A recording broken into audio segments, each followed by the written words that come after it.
Hello? Hello? Am I still muted? Hi! Good evening! I think I'm too zoomed in. Give me a second.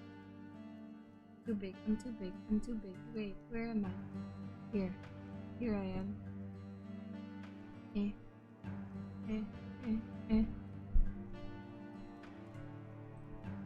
There we go. Hi! Hello. Hello. Great start.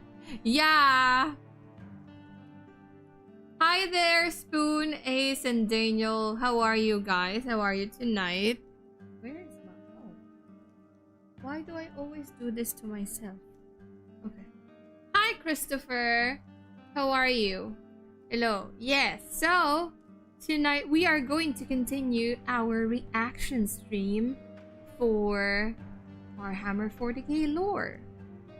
The reason why this is the topic I chose for my first reaction stream is because a lot of you guys are actually Warhammer fans and I don't know much about the lore, so that's why we did the first one, and you know, and we're gonna do second part.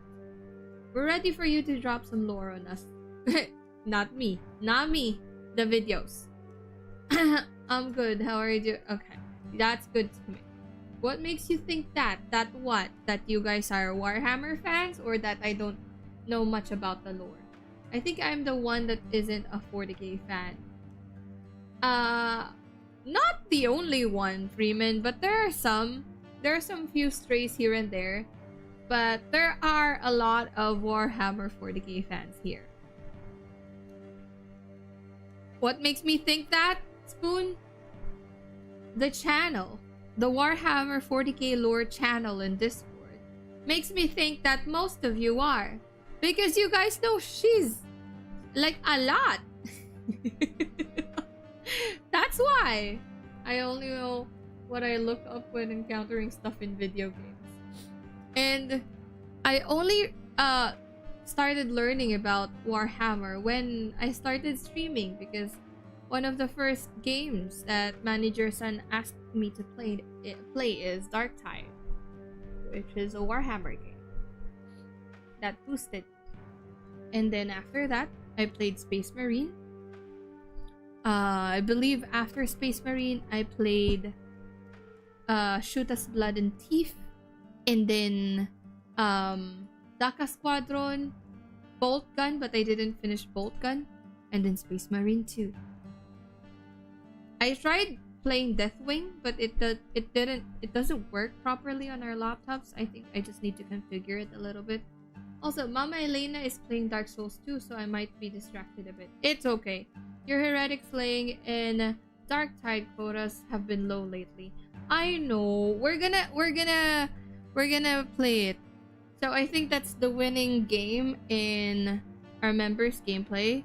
So we're gonna play two things, Helldivers and then Dark Tide.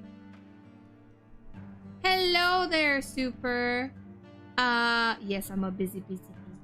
So yeah. I forgot that tonight is our reaction stream night, and I forgot to download the videos.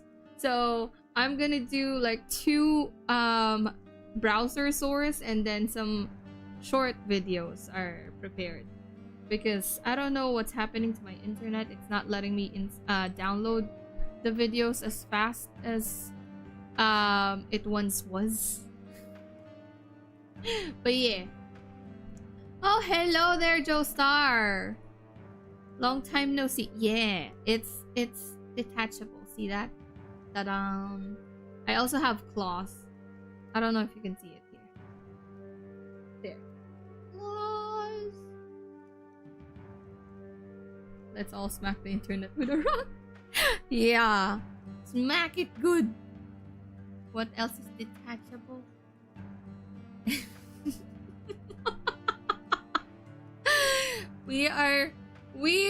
This is a wholesome community. This is a wholesome stream. They are all innocent. Woohoo! Okay,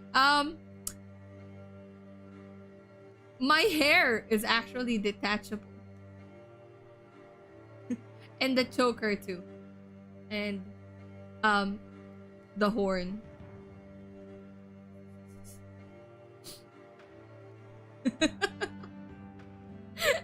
But they're not in quick buttons like this. I'll need to configure it before I can actually attach this. Okay. So let's start off with some meme videos. I don't know if this is actually meme. These are videos that managers sent to me as approved and suggested by you guys. I did not watch them, so that it will be like purely first time watching now. Yes. Go in the corner. You're on timeout.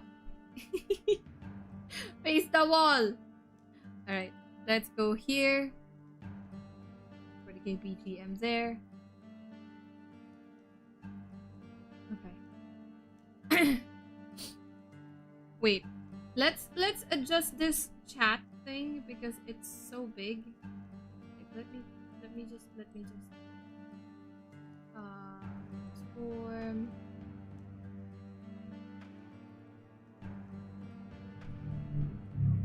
I burped a little bit. That's like the point of reaction stream. I know, right? That's why I didn't watch it, because, you know, I don't want it to be like, oh, that reaction is so to the stupid tribe, and Casterling. scripted. Hello, thank you so much for the new subscriber. Welcome, welcome. Don't be shy. Come on in. Alright. So I still have lack of sleep. So I apologize for a little bit of low energy here and there. You know, insomnia is a beast. I think I need stronger melatonin things so I can be sleep. Can sleep more. I can sleep more.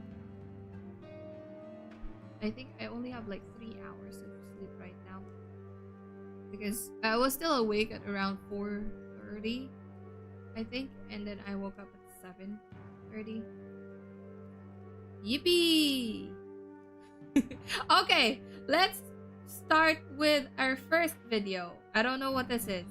So I just found out that apparently a lemon isn't naturally occurring and is a hybrid by crossbreeding a bitter orange and a citron, which means life never gave us lemons. We invented them all by ourselves. What is this? What is he fighting for? Like, what is he trying to prove? Wait, let me remove this. This is distracting. What was that? I didn't know. How can I react with that?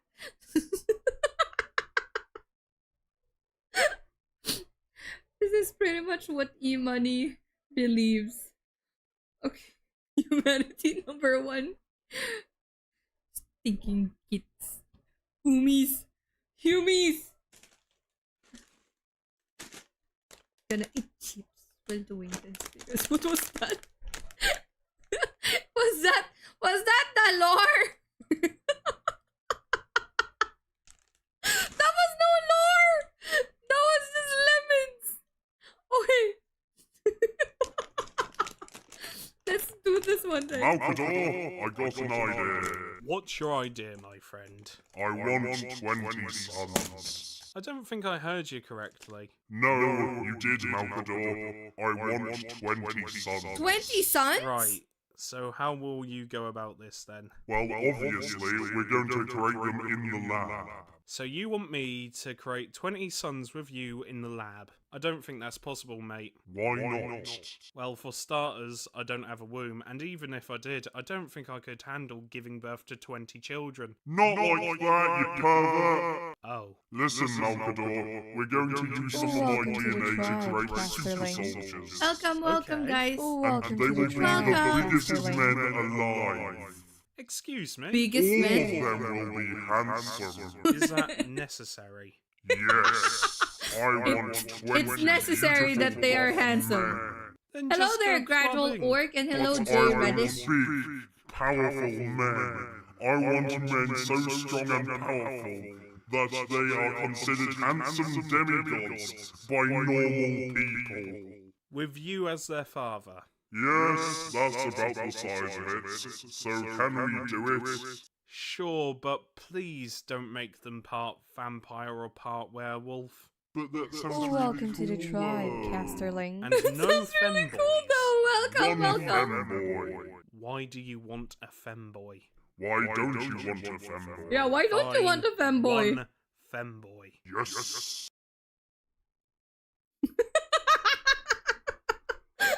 I see though. Wait, is that really how it started?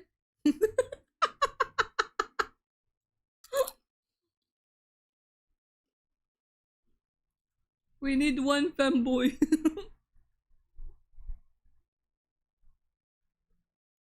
Hello there. Wait, so there was really a femboy? Hello, Silver Wolves. Long time no see. How are you?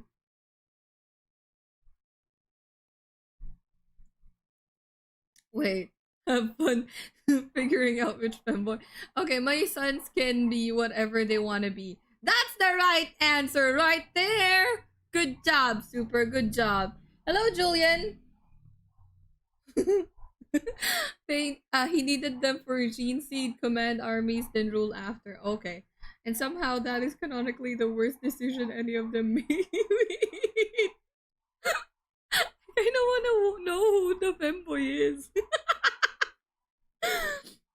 You're getting like lore without knowing the lore. Yeah, we're just watching the lore, the jokes first, and then I'll try and understand. But I did watch like parts of this already. I mean, the lore. Hello, Umies. Before we start the video, the Great Lords has an announcement for all of you, and they've given me, Gazgul Fastaka, the honor of telling you. They have made a Patreon, so all of you can help support the channel and future content. Oh. So let's see what's all the loot, shall we? First, we got... Okay. Before we continue this, for anyone who's wondering, the videos are from other YouTube channels, and each video has the link on the description below. So if you want to rewatch the video without me talking over it, or just without me bouncing around at the side, you have it there. Okay, let's continue. Great. It's for the hard-working blue-collar grip that just wants to help. With this, you get access to work in progress and early access to new videos. Oh. Second, we got the Great Patreon Noble, sounds the okay. fancy man who wishes to be a little more generous. With this, you get all the perks of Tier 1, but with the additions of access to the Great Lord's private Discord, whatever that is, and shoutouts in the upcoming videos. And lastest, but not leastest, I can't skip, it is wait. for the legends, the Crown Jewels. You get 50. Now, I don't know about you, but that seems pretty good. That's pretty not good the for ad. an I orc mean, boy such as the myself. ad is included in the video it's itself. just as I'm so appealing sorry. to Stacker. Nah, not really, but it's still pretty good. Patreon. Okay, there. This is the part. I think this is the part. Okay.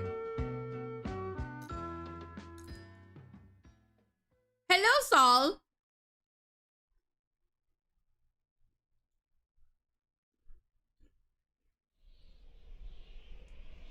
What is shilling? Hey, Fist! Yes, you! We're calling you out! Guys! Hey, guys! We got some mind losers out here! Hey! The only losers are going to be you once we breach your walls! Oh, yeah? We'll see. Hey, guys! Bring the thing! Where is he going? Where is he going? I don't know. You were the one talking to him. Oh wait, is that like a cannon? A tank? What is that? I see a nozzle. Hey! I thought he was gonna have killed me! Hey guys! We missed! Get another! Stop with these childish games, Fist! We came to lay waste to your pitiful defenses, so stop acting like this is a joke! Oh, is poor little baby going to cry? What? No? Do you need a pacifier, Iron Baby? No! No, I don't! And I'm not an infant! Oh, really? Because Baby Heretic sure is acting like one! You're the one acting like a baby, Fist! Oh, did Iron Baby poo in his suit? Does Daddy Potterabo need to come and change it? No! This is how the No, Great I War did in not! Warhammer I did not poo started, in my you know? suit! I think you Trash did! talking I like can this. smell it from here! You make the Death God smell nicer! Hey! Hey! That's crossing a line, Fist! No, it's true. Even your Primarch says so. He says you're the smelliest of all the Iron Warriors. He did not say that! Yes, He did not he say did. that. He even said you were stupid and ugly. Well, your Primarch is dead, Fist! So ha! That may be, Iron Loser, but at least he loved us. Unlike yours, he hates you. No! Yes. No! Uh-huh. No, no, no! No, he doesn't! Yes, he does. Hey, brother, do the real burner on him. The real good one. Oh, yeah, that one. All right. Hey, Iron Loser! What? Your Primarch is so fat, he makes Nurgle look like a supermodel. Hey! Hey! Hey! Oh, did I strike a nerve, Iron Loser? Maybe you should go back to your demon dick lady girlfriend. What? Wait, what? Excuse me? Yeah, you heard me. We all know you like demon dick ladies. What? Human what, ladies? What? What? No, I do not! I do not like demon dick ladies! Yeah, you do. We all know you do. Perturabo even said. That's why he thinks you're weird. No! I like normal ladies! Without dicks! Yeah, you like the demon dick ladies because you like dick. No, no, no! I do not! I do not! I do not! I don't like dicks! This is gonna be a wholesome stream. Where'd you go, Fist? Come back! We're not done here! Oh, they're talking about Slanesh. Okay. Oh, Demonettes? Okay. Oh, look at you. Yes, super. What a pause. Hey! Oh, no. Hey! Oh, look. Iron Loser's covered in dirt. Maybe you should go home and take a bath, because you stink. Shut up! Just shut up, Fist! Just go home, Iron Loser. Back to your demon dick lady girlfriend. Fine, there, we're Apex leaving, Lancer. Fist! But not to go back to demon dick ladies! We're going to re-strategize and decimate you all! Whatever you say, Iron Loser. Bye-bye. Come on, guys, let's go! My lord, what is the plan? We're going back to base! Replan! And I'm Oh, going to he's get my crying. demon What a dick lady cry on the call. baby. I need Oh. someone to talk to.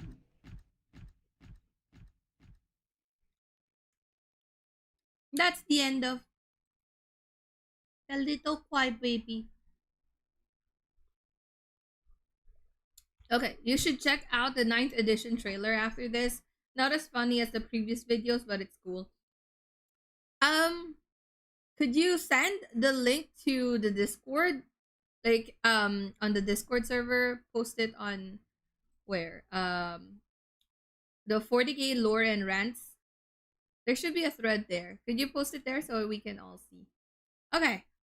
We joke, but if anything, Iron Warriors, showing up anytime is going to suck. As in, they once hijacked the Tyranids bioship, cut it off from the hive mind, and modified it to fire obliterator virus. Damn! Yeah, Julian. A lot of daddy issues. Poor poor guy. Okay. Have you seen any lore videos of what? Hyphus Kane? No. Who that? Who that? I don't know who that is. You have sullied your hands with filthy parchments of heresy, guardsman. How do you plead? What? No. Too late, heretic. Oh! Ayo! You inspire your men to study such foul Thank you so much for the sub! You, welcome. Detestable mutants fill your heads with such vile obscenity! Die, Oh, that's heretic! That's Eve! Sisters of Battle! Maybe just one read. Sister, I need your blood to... Oh, hold on. You're a heretic! Oh, shit! You know what? They're just running around shooting each other down there. Better just lay the exterminatus upon these heretics. All right, fire! What? Whoa! Yo! And that's the death of a planet, I guess. Okay. Iron Warriors are known for their siege tactics. Imperial fists are known for their defensive fortifications. They are rival chapters. Ah.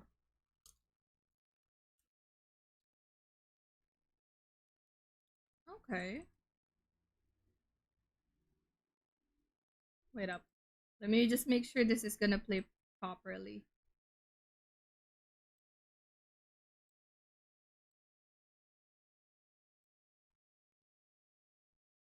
Give me a sec.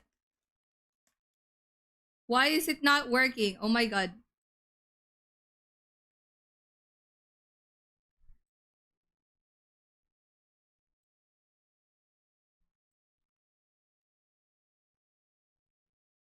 Oh my god, it's not letting me interact with the video. Give me a sec. Is this letting me interact? No, it's not even okay. Hello, Darkta. Let's read yours first while I'm fixing this thing. I left a video about the man, the myth, and the legend. Okay. He's really funny. Can't have collateral damage if you aim for civilians. What? Believe it or not. Rogal Dorn isn't at home, so leave a message at the beep. He must be out or he'd pick up the phone. Where could it be? Wait, what? Who? Hello there, Stripey! Versus Iron Warriors battle is going to be 20 versus 20 somehow.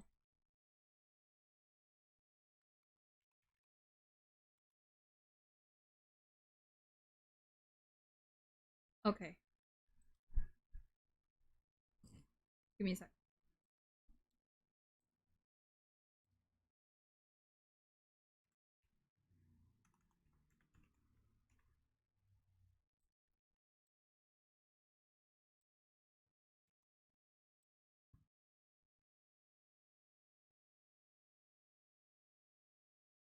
Why? Why? Oh my god.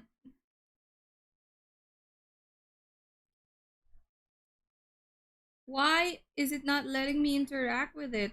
It was working earlier! What's wrong?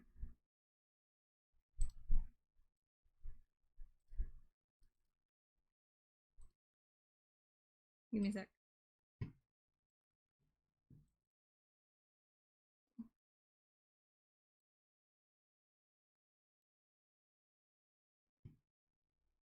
Come on.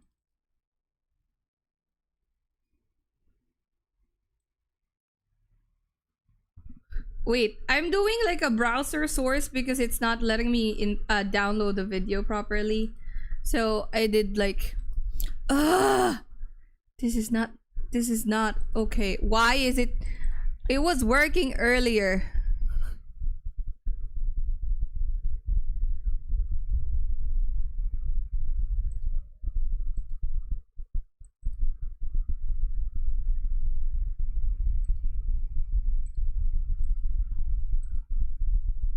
Why is it blank?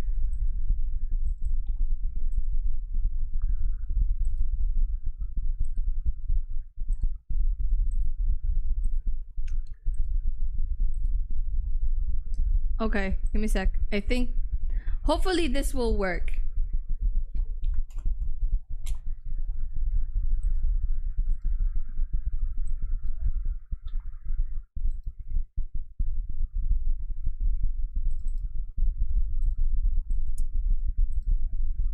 No, it's not working still. What the fuck? I'm about to give up on this video. Tell me, did you know there are no wolves on Fenris? Wait, what? But it's called Fenris Wolf, right? Why? Oh, why?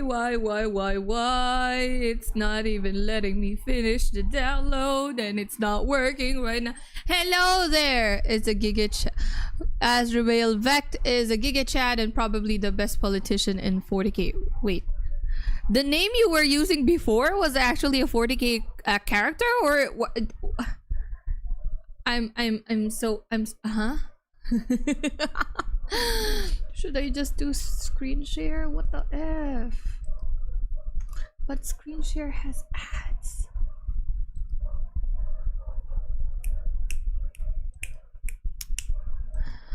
Oh. Give me a sec. Oh, welcome to the tribe. Oh, thank you so much for the sub, guys. Give me 1 sec.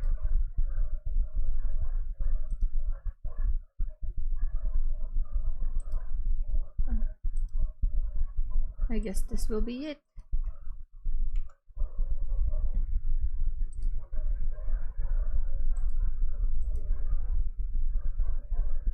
What the F?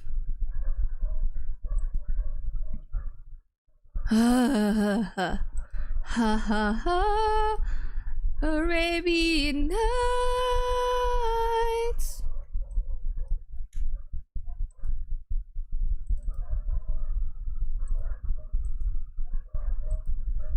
Okay.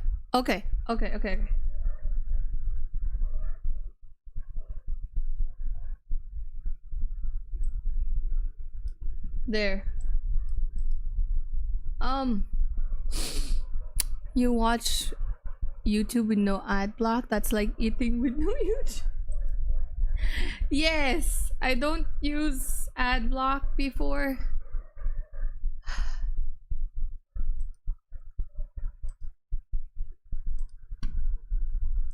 Let me try it again. Okay.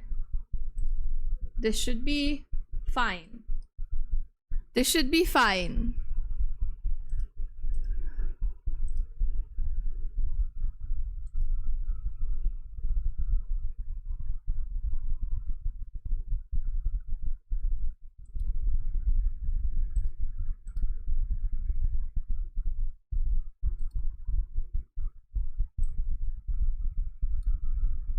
Give me a sec.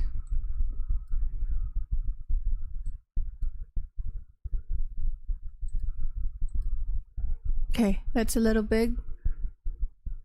There we go. Hello, Bricky. Hello, Bricky. Okay, you can't hear it yet. Oh, welcome to the tribe, Casterling. Welcome. As someone who doesn't necessarily serve the Omnissiah, but someone who can appreciate them, you will not be getting my legs today, as I will be replacing them with various things depending on which faction we are currently talking about. We don't like Bricky? Context and possible comedy to whatever the hell I am currently doing. So, hello everybody, my name is Bricky, and this is going to be a long video and a large project that has been going on for quite some time. This is, I need 2 hands for this.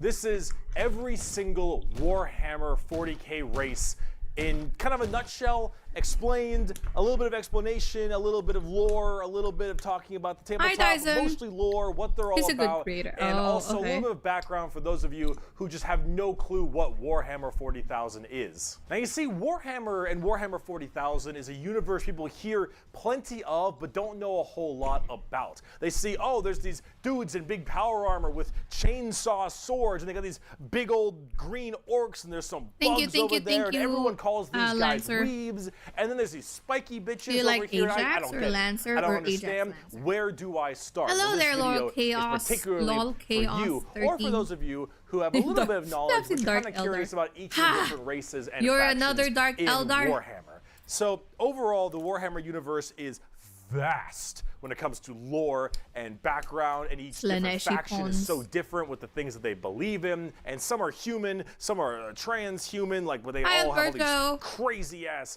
electronics on them, you've got aliens, and you've got the chaos factions, and there's so much to entail that I decided to embark on this project to tell you what each and every single one of them is about, and what the Warhammer universe is about as well, to give at least a little bit of an intro to this extremely bloated but very, very enjoyable world that I and many others partake in. So, I will be explaining every single faction in the Warhammer 40k universe, at least all the factions you can play as, and some smaller factions here and there. I will not be discussing absolutely everything in it because that is a little bit much, and I'm not going to go too mega deep into the lore. I'm going to give you a pretty solid overview of each of the different factions and have you learn a little bit about them, and we'll discuss a little bit of the tabletop as well in case you were curious about that. But for this episode entirely, we are discussing the Imperium of Man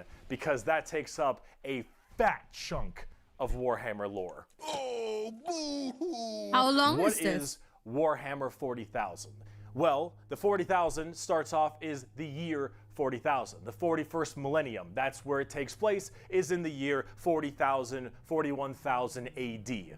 Okay. You're already more knowledgeable. Let me read you a quote, first of many quotes in this video. It is the 41st millennium. For more than 100 years, the Emperor has sat immobile on the golden throne of Earth. He is the master of mankind by the will of the gods, and master of 1,000,000 worlds by the might of his inexhaustible armies. He is a rotting carcass, writhing invisibly with power from the dark age of technology. He is the carrion lord of the Imperium, for whom 1,000 souls are sacrificed every day so that he may never truly die. To be a man in such times is to be amongst untold billions. It is to live in the cruelest and most bloody regime part 2 is like an hour and so? These are the tales of those times. Forget the power of technology and science, for so much has been forgotten, never to be relearned. Forget the promise of progress and understanding, for in the grim, dark future, there is only war. There is no peace amongst the stars, only an eternity of carnage and slaughter, and the laughter of thirsting gods. Everything blows. Damn. And it blows fucking hard. Warhammer is probably the most dark and depressing universes ever in fiction, or at least like top 3. Everything is so absurdly horrible, depressing. Why do you like it, guys? Overpowered that it all kind of ends up canceling itself out. It's like Dota. War rages across the galaxy. Interstellar travel is only possible due to sacrificing 1,000 souls a day to a rotting carcass of a man who you believe to be your god. Demonic gods and just demons tear open the fabric of reality on a whim. Other Xenos or even other humans end up killing each other in untold billions across the galaxy. It is a time of unending war, slaughter, and a bloodbath amongst everybody. Planets are deemed unrecoverable and are completely destroyed on a whim. Everything sucks, but that's like the charm of it. See, everything in Warhammer is evil. But being evil is kind of fun. Like humanity, well, that's true. Being evil is kind of fun. Prejudice and religious zealot group that kill each other just as much as they kill all of their enemies. And they're like mid to high tier evil on the evil scale of Warhammer. Nobody is good. No matter who you are, everyone is some flavor, some color of evil. Whoever you pick, you are going to be the bad guy. But that's the fun of it.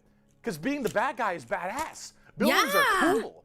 They look cool, they got cool outfits, they got cool weapons, they got cool armies. Villains are cool, man. And when everyone is a villain, everyone is pretty cool. That's what makes this so charming, is that everyone can be the bad guy. So let's start off talking This is true. This is the main true. bad guy. This guy's spitting facts. Okay. The Imperium of Man. I like him already. Hair, whack, it's gear. Give me a sec. I thought we already. What?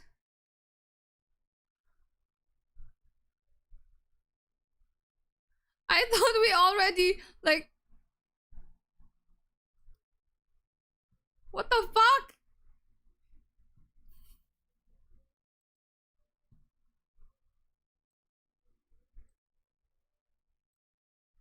Wait, now I'm lost.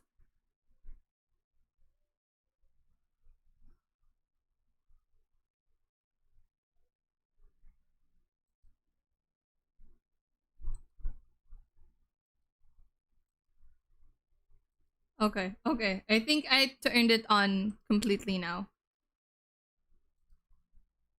Oh my god, wait. There. Ass. Villains are cool. They look cool, they got cool outfits, they got cool weapons, they got cool armies. Villains are cool, man. And when everyone is a villain, everyone is pretty cool. That's what makes this so charming, is that everyone can be the bad guy.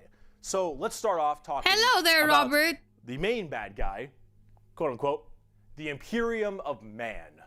His hair, whack. His gear, whack. The Imperium of Man is the main empire of the human race. All of humanity is under this one flag called the Imperium. And about 10,000 years ago, there was a man. He was the emperor of mankind, a 10-foot-tall psychic demigod who led humanity across the stars to colonize tons of worlds. I'm joking. I'm an orc. Superhuman soldiers and really bring humanity into a new age. This man, the Emperor of Mankind, was a psyker. And a psyker is like a magician of sorts.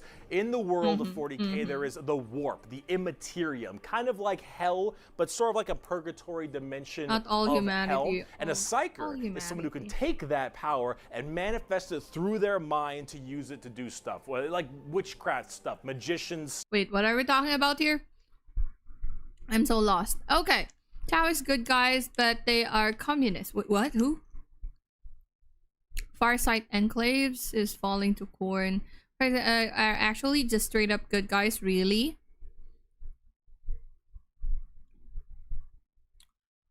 Evil is a bad word in this case. If you're starving on a ship with another person, they're weaker, and rescue is a few days out. Are you evil? If you eat his... Wait, what? And his... Well, if he's already dead? I mean, is that... This is another moral question that I don't think I should be answering. Okay. Farsight Enclaves don't have ethereals and as such don't have the dark parts of the town. Oh, so they're like really, really good guys. Okay. But you live in a relatively peacefully, technologically advanced culture that's admittedly very centrally planned. That's true, Alberto. You have to be evil to survive a hellhole of a galaxy called Earth. I'm joking. Wait. Where's... I was scrolling. Give me a sec. Okay, for Emperor, not all humanity. The Interrex were good guys, except technically the League of Votan, who are abhumans and thus technically human and not in the Imperium. What? He's more of... Wait, what? I just have abs, but I'm not... I'm no Umi. I'm no Yumi. Okay. I'm so lost. Wait up. Wait up. Okay. That's the thing with 40k. The Imperium isn't evil by choice. They're evil out of a necessity of survival. That's true. The enlightened kingdoms who try to bring out liberty, they've been swallowed by Slanesh. Okay. By their own minds. I don't know how to read the other one. Hi there, Lemu. Looks like you're learning about your family history. Yes. Okay, Imperium is necessary evils. They're the factions who you'll see the reasoning behind their evils with context. The Interrex were an alliance of humans, monkey men, and centaurs that fought a war against giant spiders and showed spiders mercy. Oh.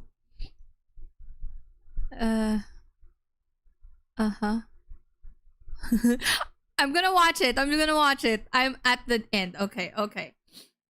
Stuff, spells, and lots of other things, but we don't want to get too into that. The Emperor, big boy psyker, top tier, A+, maybe even S. Now, the Emperor created a bunch of sons. Yes, created a bunch of sons known as the Primarchs. He created 20. Zinch? 18 Primarchs to have them lead all of the different legions of humanity to the different stars and plans to help colonize. I thought it was going to be 20. These Primarchs are basically like little versions of the Emperor. Not all of them are psychers, but a lot of them are very, very powerful, and they lead his special Space Marine legions. Then this big clusterfuck happened called the Horus Heresy, where the Emperor's favorite son, the Primarch, Horus, ended up joining Chaos and leading 9 other, well, I guess 8, 9 of the 18, half of his Primarchs directly to Earth to fight down the Emperor himself. Now, if you want to know what Chaos is, remember what I mentioned earlier, the warp, that Imperium, the hellish place?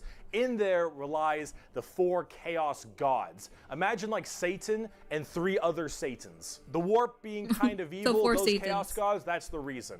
And so those Chaos gods manipulated Horus, and then Horus helped manipulate all 8 other Primarchs to lead this giant coup directly on the Emperor on Earth. And they fucked up shit. After this huge civil war, Horus died, but not before brutally wounding the Emperor. And right at the end of his life, they put the Emperor on this large golden throne on Earth, in which he is now alive, just barely, but slowly rotting away, powering. You think Nurgle is the best Chaos God? So long as he stays alive and is fed 1,000 people a day. The Astronomicon is like the North Star. If you want to do interstellar travel in 40K, you need to pass through that demonic warp I mentioned earlier. The legs he's how using. Do you know where you're going? Well, the Emperor is there, putting a nice little navigator right there. He helps navigate you to know where you're going. If you want to go from Earth to some crazy solar system across the way, Nurgle is kind of a bro. I don't know about Nurgle yet. You need to know where you're going.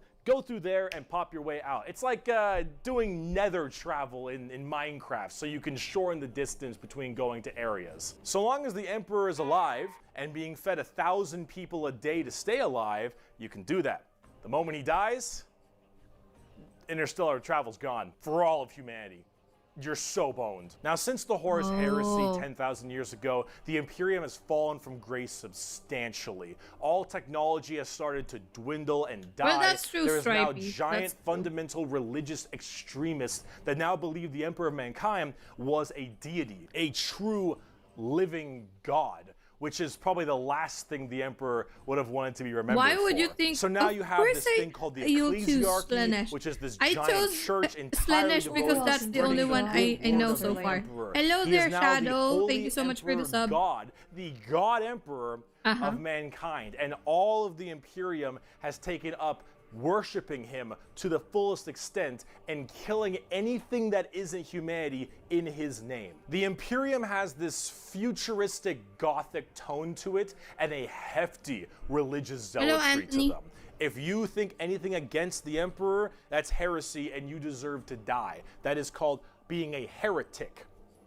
Heretics die in 40K. There is no such thing as freedom of religion. There is no such thing as freedom of speech, so long as you are against the Emperor. There is no such thing as any kind of tolerance. Everyone is a religious zealot. Some more than others, but no matter what, you're preaching that good word. So right now, everyone in humanity is trying to expand their empire across the stars. If you are a heretic, someone who doesn't believe in the Emperor, you are deserving of death. If you believe in the Chaos Gods, you are also a heretic and you deserve death. If you are an alien race of any kind, you are a filthy Xenos and you deserve death as well. So long as the murder continues and humanity gradual expands, orc, that is right. The Imperium of Man is very, very happy. However, the largest fighting force of this Imperium is my personal favorite faction, and the first faction we will discuss, the Astra Militarum, or also known as the Imperial Guard. Pretty shit now, man.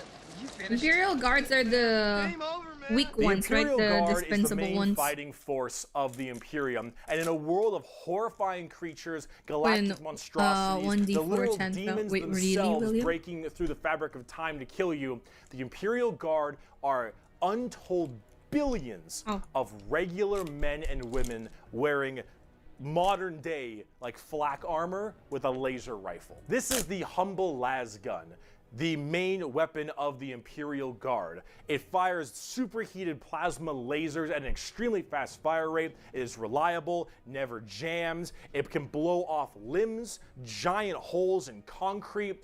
It is overall an extremely devastating weapon in modern day. They might be weak, but they're the one of the backbone of the weakest Imperium. in the 40k universe. That is. Yeah, a laser rifle that never jams, it could blow off limbs, one of the weakest weapons. That's the world we're in right now. But who cares? Because the Imperial Guard has, in each battle, 500,000 of these men and women. 30,000 large armored tanks, 10,000 artillery batteries. The Imperial Guard wins through sheer numbers and firepower. They kind of have this World War I, World War II style aesthetic with legions of guardsmen as well as high company commanders and generals on the field along with them, and multiple kinds of troops.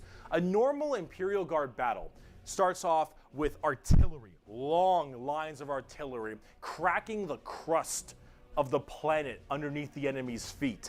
And as this barrage continues, hundreds of thousands of guardsmen, a sea of guardsmen surges forward, firing and charging at everything possible while the planet rumbles as tanks roll up behind them. Gunships block out the sun, and tanks block out the dirt with the steps and hoof prints of millions of guardsmen. It is through numbers and sheer sundering firepower. They are the first and last line of defense for the Imperium and make up a huge bulk of the battles. The Imperial Guard is also made up of tons of different they kinds just of win regiments. by number, the Catachan right? jungle fighters live in a death world that's more hospitable than almost any firefight do we have ever get into. half So they just have naked this guys? steroid-looking, giant knife, Rambo Wait, predator. what's the name of this, guys? What is this? Bitches, where nothing is anywhere near as scary as a simple night on their home planet. You have the Valhallan winter soldiers who haven't felt their toes in 300 years, the Mordian Iron Guard who are more interested in making their shoes shine than actually fighting a battle, and then of course the big one, the Cadians from Cadia.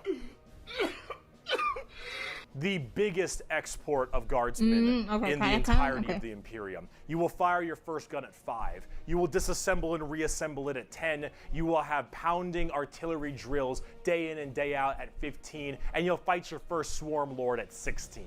And if you mention Cadia, you will burst into an unrelenting amount of tears and sadness like I do daily. To quote, I have at my command an entire battle group of the Imperial Guard, 50 regiments including specialized drop troops, stealthers, mechanized formations, armored companies, combat engineers, and mobile artillery. Over 500,000 fighting men and 30,000 tanks and artillery pieces are mine to command.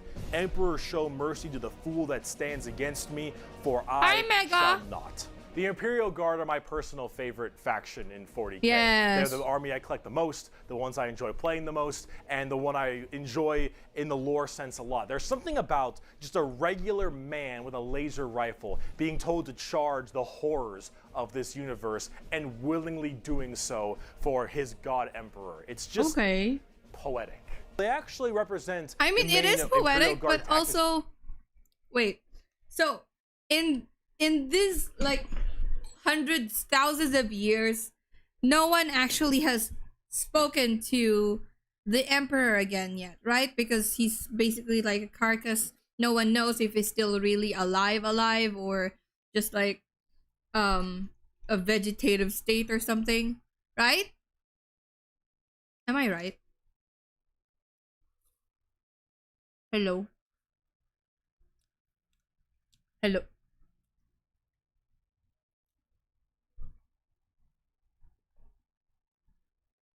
Okay, so someone has. Gilliman spoke with him after his resurrection, the Primarch of the Ultramarines. Okay. So he talks through vision. Okay. Ah. Hello there, Elliot and Shadow. A few have talked to him at this point, and he's basically completely insane. So they still listen and follow him even when he's already insane.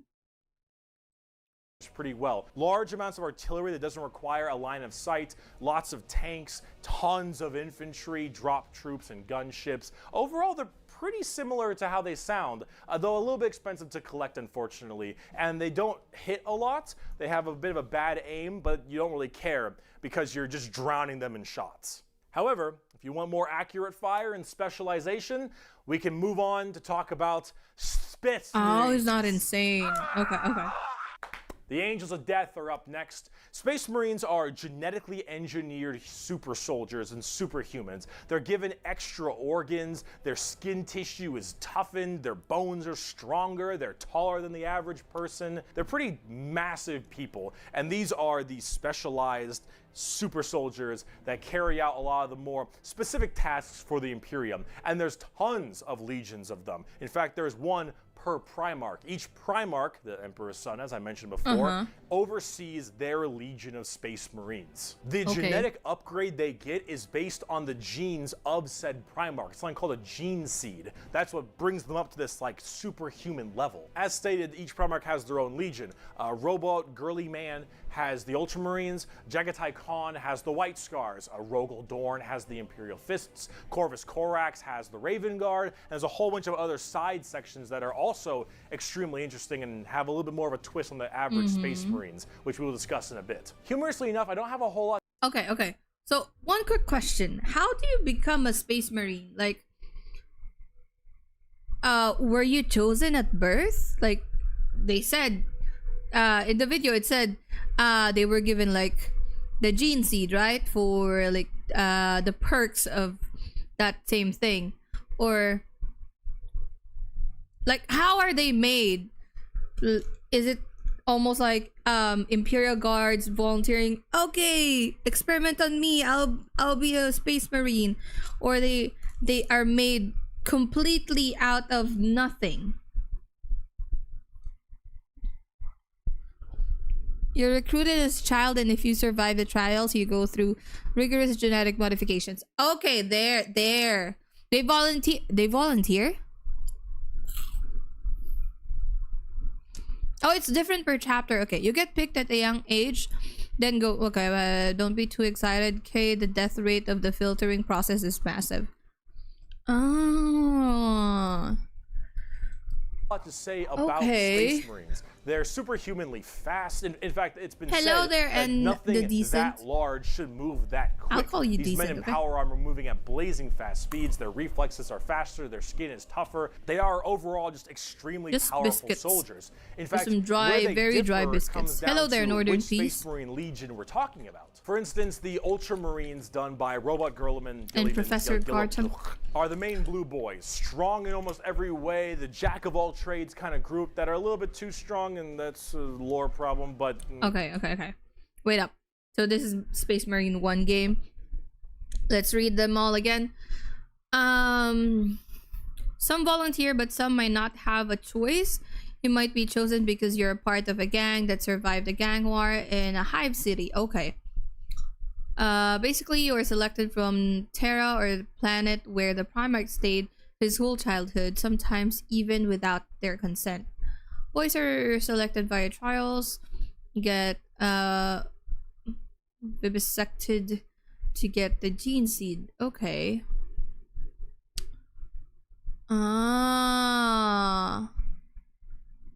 Ultramar has a very high rate of making it work correctly. However, other chapters might suffer from high death rates. Look of all excited nerds jumping, just pumping out lore. It's okay, Spoon. That's what the purpose of this reaction stream is, right?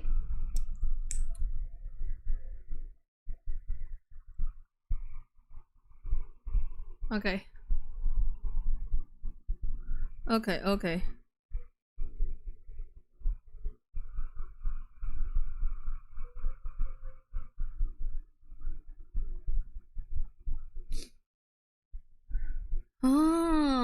see.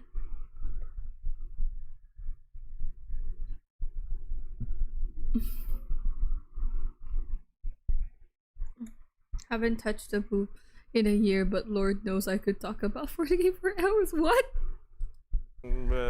The White Scars by Jagatai Khan are all about speed freaks, go fast. We're talking attack bikes, we're talking land spears. You want to go in quick, you want to hit them hard, you want them to be swarming around like buzzflies. I kind of like this one. Buzzsaws.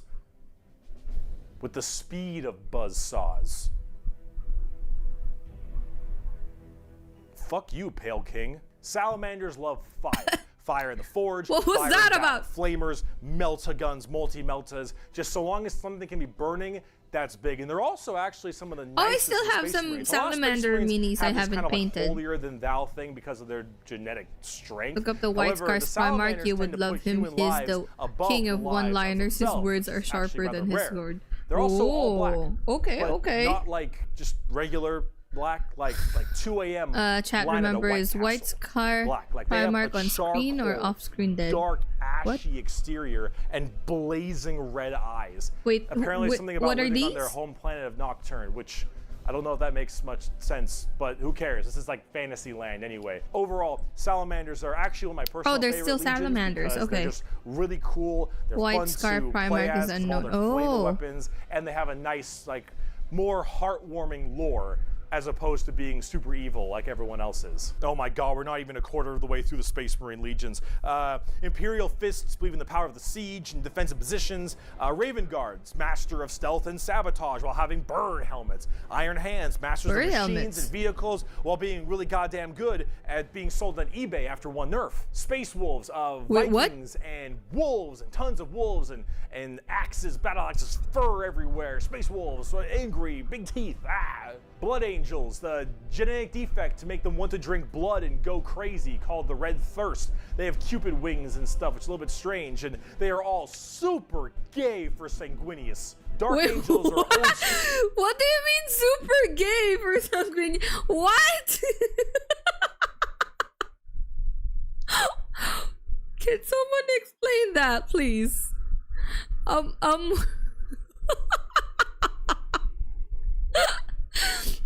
Okay. You're not wrong. A lore accurate. That's their dad. Wait, what? They're super gay for their dad? Red Thirst and Black Rage. See, that's why I hate this bitch. Why? No explanation needed. It's the truth. He just said it weird. Okay.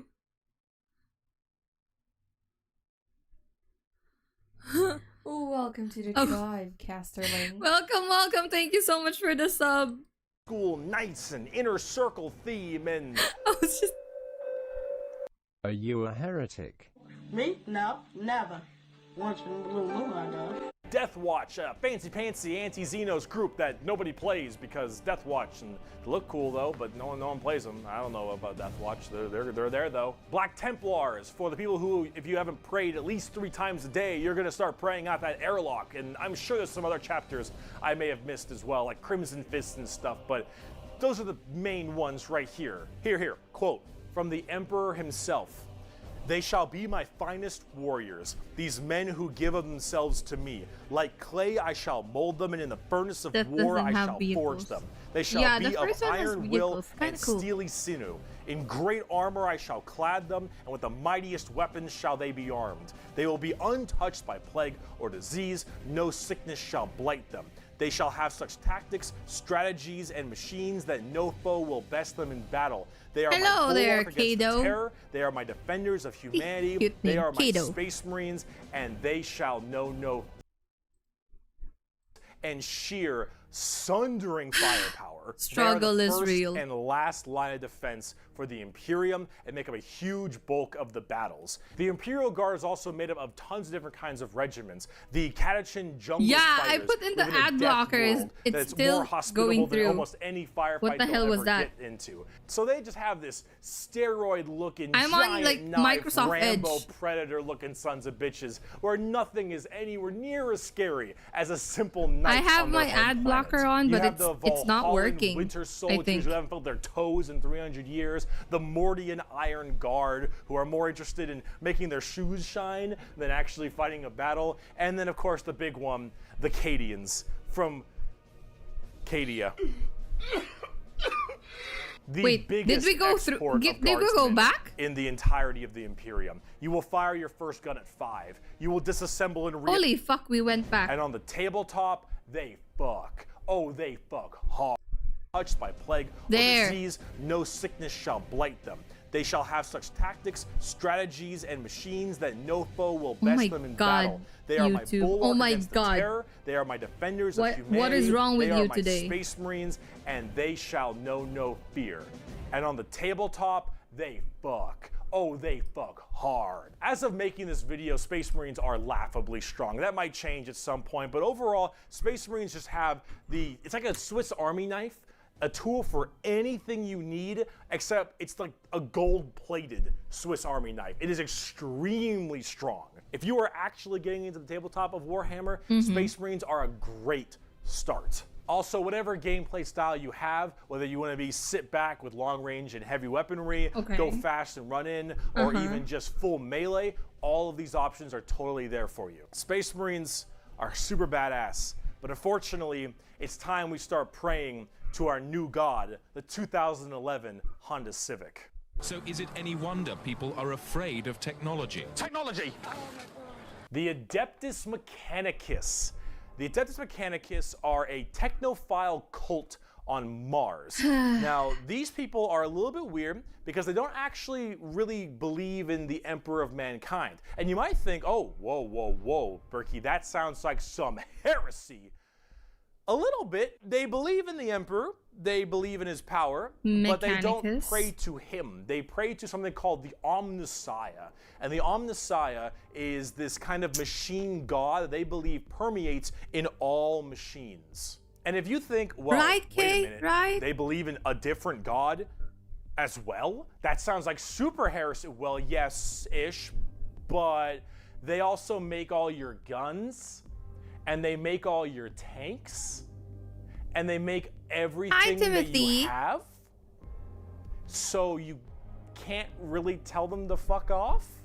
Dang. Because you're not gonna win nothing if you don't got stuff to shoot people with. See, their Omnissiah That's true, that's at least true. makes sense from their standpoint. They believe it to be a deity that permeates through all machines.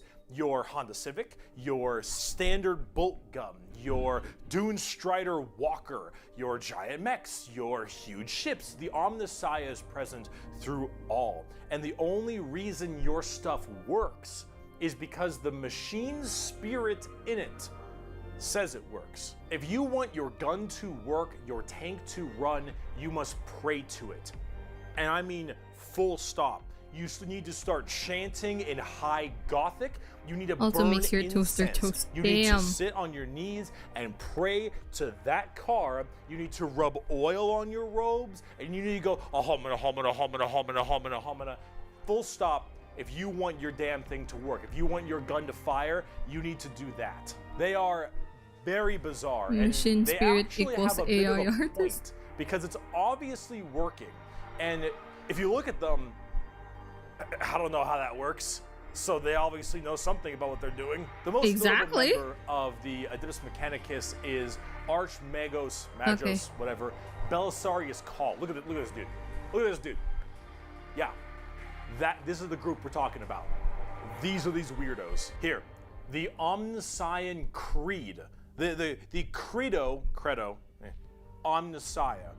There is no truth in flesh, only betrayal. There is no strength in flesh, only weakness. There is no constancy in flesh, only decay. There is no certainty in flesh, but death. Flesh is weakness, flesh is death. The Omnissiah is the god of the machines, and if you wish to be whole, if you wish to be holy, if you wish to give unto him, you must saw down your limbs and remove your organs and replace them with mechanical parts, because that is what he wants, and that is how you will become enlightened. Hard technophiles mixed with religious extremism. Should I play Mechanicus? Now, for their army side of things, they are with the Skitarii. The Skitarii operate with very bizarre weaponry and lots of different kinds of vehicles, tanks, and different people in between. Hello there, Gung-Ho but they have Walrus. extremely wacky and enjoyable, and in fact quite effective both in the real game and in the lore, weaponry and gear. Overall, as an army Isabel on the could be the tabletop, tech they're priest very in the Rogue weird and Trader have a whole campaign bunch that of will different never shenanigans. happen. But if Probably you like Ace. quirky, wacky techno thing, I'd give them a pickup.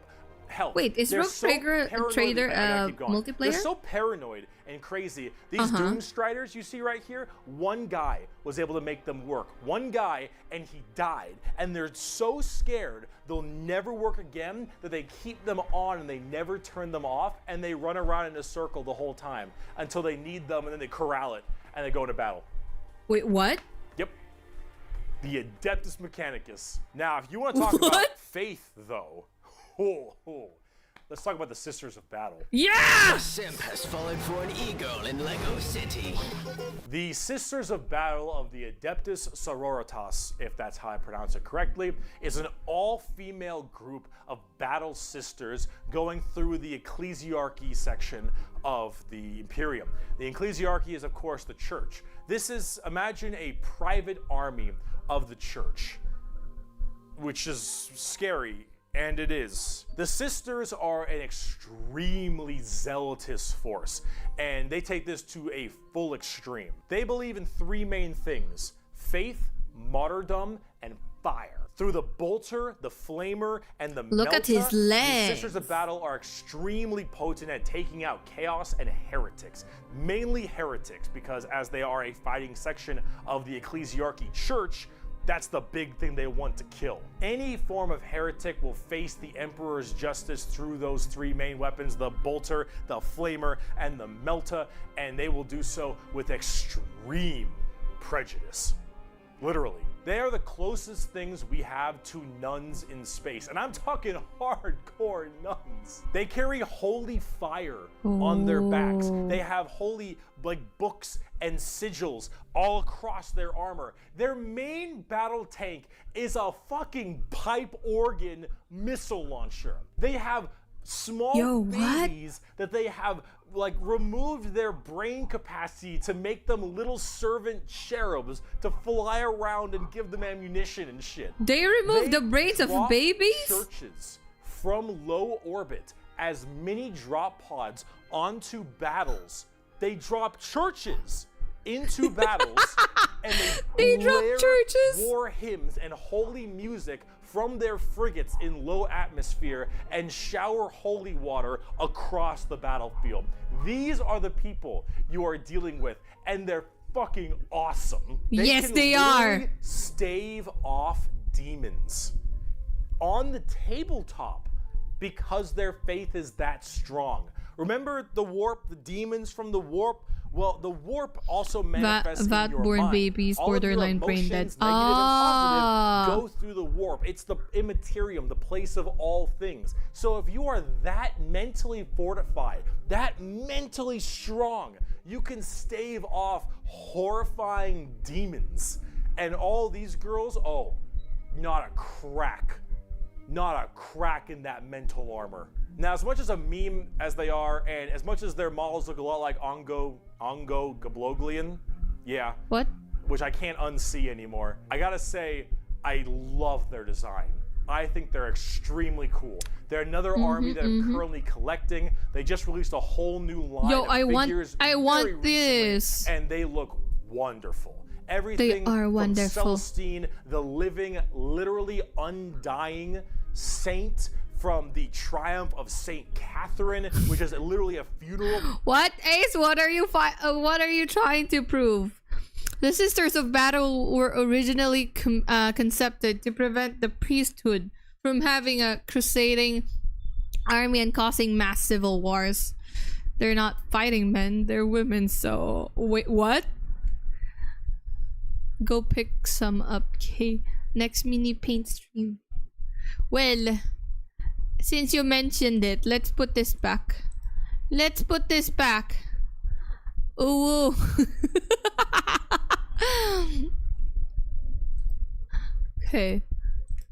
Per per session as a model. Those organ tanks I mentioned earlier. This shit is the most over-the-top badassery in a lot of the Warhammer universe, and goddamn it, is it over the top. But Sisters of Battle are so cool. While I'm a guardsman at heart, Women this at is arms, such damn. a cool faction. By Bolter Shell, Flamer Burst, and Melta Blast, the mutant, the heretic, and the traitor alike are cleansed of their sin of existence. So it has been for 5 millennia, so shall it be until the end of time. All right. And speaking of burning demons, I can see! I can fight! the Grey Knights are the first army I actually collected back in 7th edition. The Grey Knights are a super secretive and much more old school look at power armored knights, except the Emperor's throne room at all times, and are literally like handcrafted people. They're not humans brought up by a gene seer or something. These are all handcrafted super soldiers. I think from a tube. These behemoth Did I of skip men something? are like 8 feet, 8.5 feet tall, and functionally immortal. They Did I stand still, spear in hand. I did. For I knew hundreds it. Of years with walkers, and they look different depending on your of them per turn. Do you want a?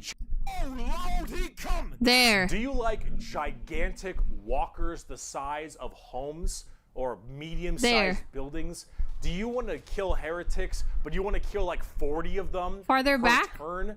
Do you want a gigantic old-school knight noble house style of the end of time? There, And here. Speaking of burning demons, I can see! I can fight! the Grey Knights are the first army I actually collected back in 7th edition. The Grey Knights are a super secretive and much more old school look at power armored knights, except they are all psychers. All of them have that crazy space magic magician shit. For every 100,000 guardsmen, there's 1 Grey Knight. For every 10,000 Sisters of Battle, there's 1 Grey Knight. For every 1,000 Space Marines, there's 1 Grey Knight. Grey Knights are the strongest of the strong, both in mental will and absolute just strength. These are Space Marines that are all high-level psychers, all of them able to specifically do one goal, and that is kill demons. All right, super. The Emperor believed that Check back the in a demons bit. of chaos were the #1 threat almost to done the with this Imperium, one. and he probably is right.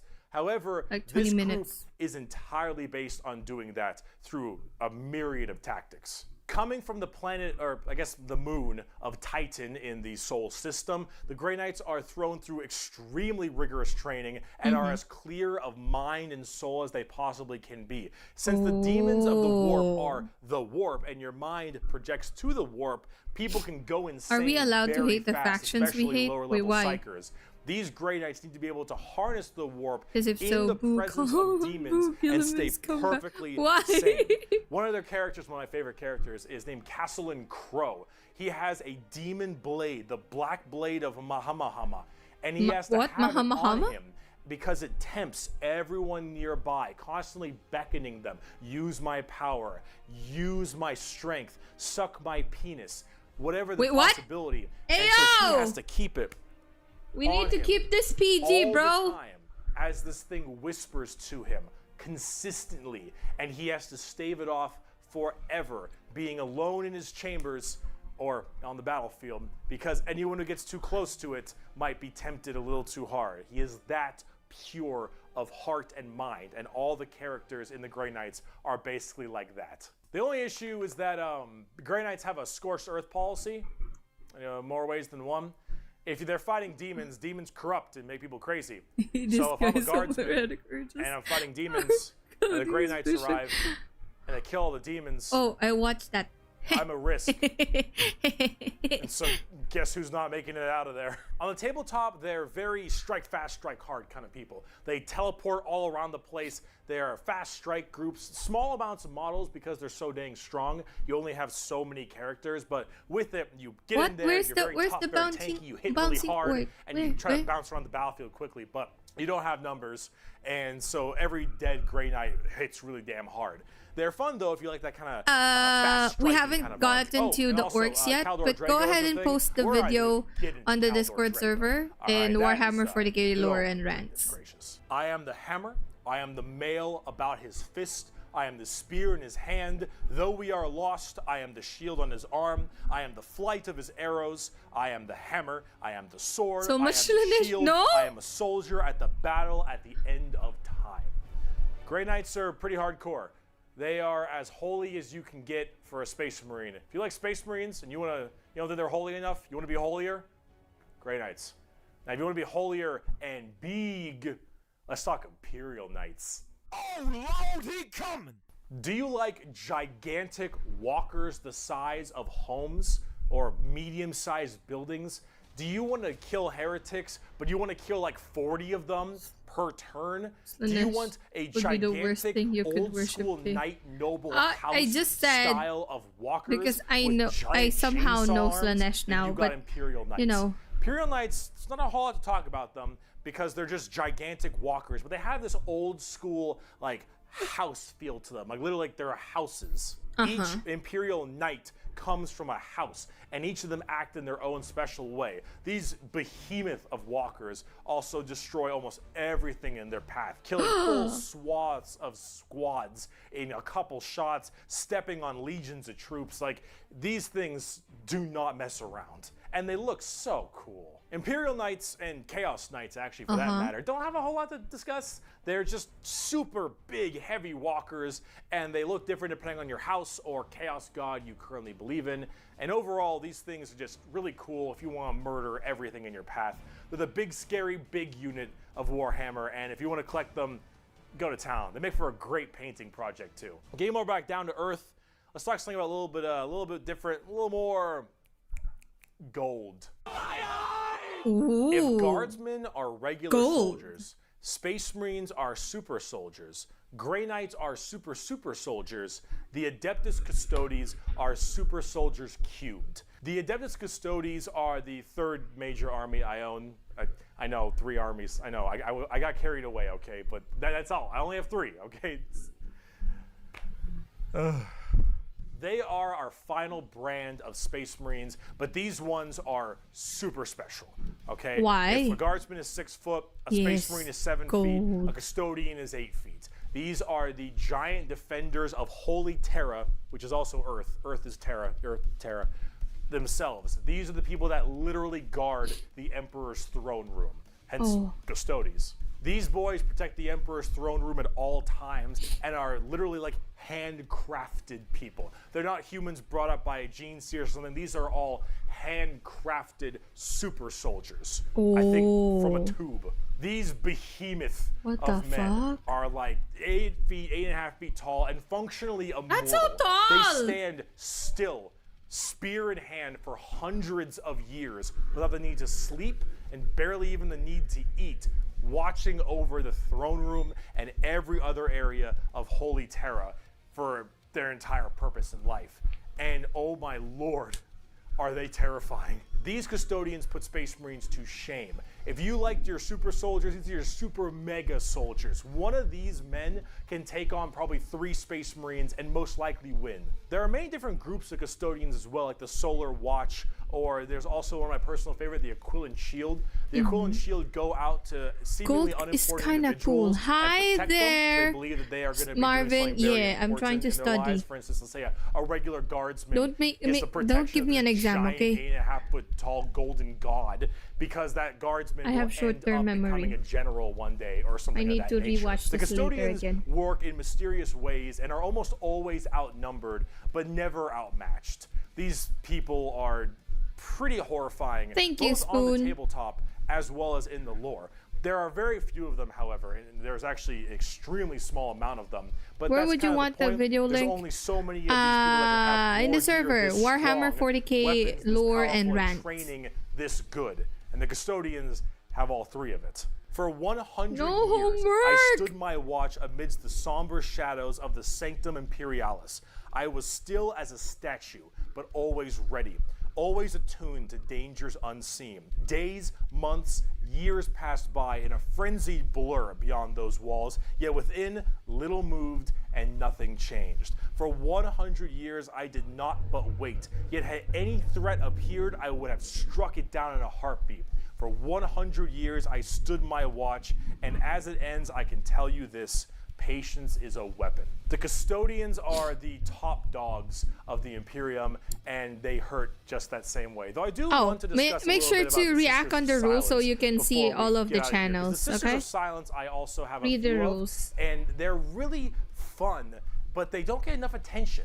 These kind of bald plume ladies are a whole group of pariahs, are also known as blanks. We'll be referring to them as blanks from now on. So as every mind is somewhat connected to the warp, these blanks are a genetic mutation that has it suppressed heavily. Because of that mind suppression, normal people feel this weird, like, uncomfortable nature when around them. When a Sister of Silence walks past them, you feel ill. You feel just uncomfortable and strange. So most of them don't actually live past childhood, because once they are birthed, they're, well, you know, killed or something at a very young age. Because they just emit a horrifying aura. These ladies, however, are guardians of the throne as well for more psychic threats. See, none of the custodians are psychers, so they have a difficult time dealing with major demons and other kinds of psychic phenomena. These sisters are extremely specialized in it, all of them taking a vow of silence as they don't speak, hence the term Sisters of Silence, but they communicate through hand gestures and things of that nature.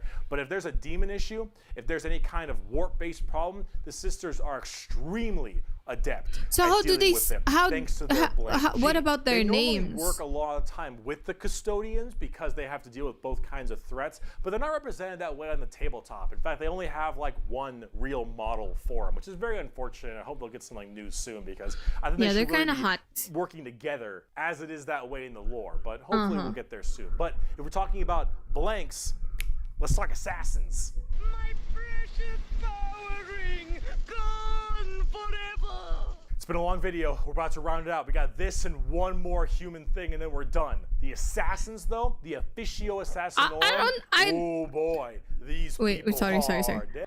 I know they have names, but how do they say it in sign language? You know? What? I mean, what if your name is so unique it doesn't have a word equivalent? I mean, a sign language equivalent. Do they write it? Type it in somewhere?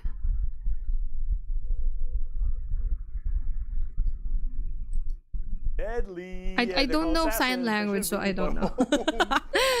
Alphabetical. Sign language is spelled out. Okay. That makes sense. Assassinorum, a very special I also imagine they can write and make people talk for them. The Grand Master of the Assassinorum. Welcome. Thank you so much for the sub. Schola Progenium. It's basically an orphan school. Your parents got murdered by demons or something. You get sent to this and you get trained to be whatever. Tempestus drop troop, an inquisitor, maybe even. Maybe you get a blank gene and you get thrown into the Sisters of Silence, or sometimes you just disappear. When you are taken, however, you go to one of 4 temples, because the Assassinorum works in a temple style of things. These temples are the Vindicare, Caluxus, Calidus, and Eversor temples. Let's start with the Vindicare. I'm far away. I've been sitting here for 3 weeks. What? The Vindicare temple is the main sniper-based temple. Gigantic sniper rifles for all these Hello, assassins. welcome to this Their whole channel. point is to be Thank able you to so be much in for a the spot sub. and sit there, eye and scope, for weeks, waiting for their perfect target, taking people out from literal miles Hi, away Ike. after extremely long time periods.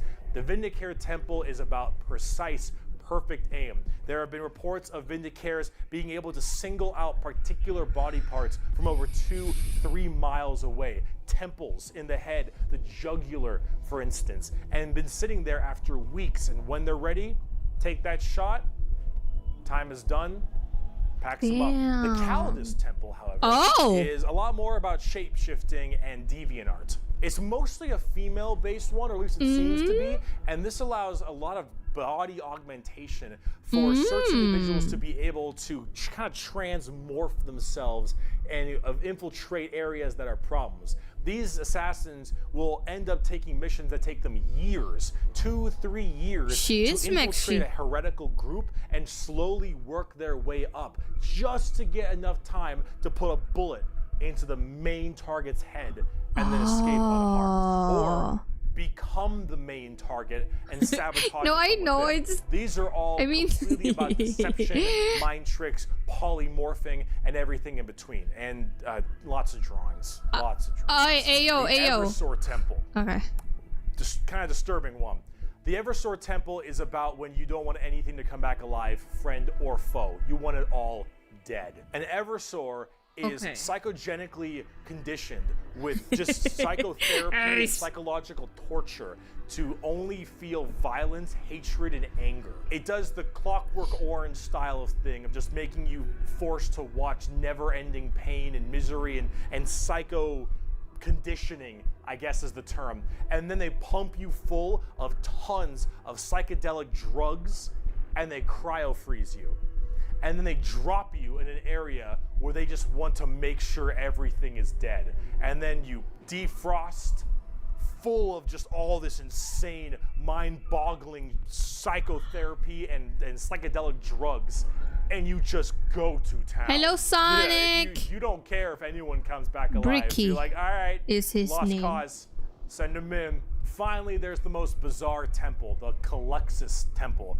The Kaylex assassins are feared even among the other temples. So that blank gene, people will go to the Kaylex Temple with this as well.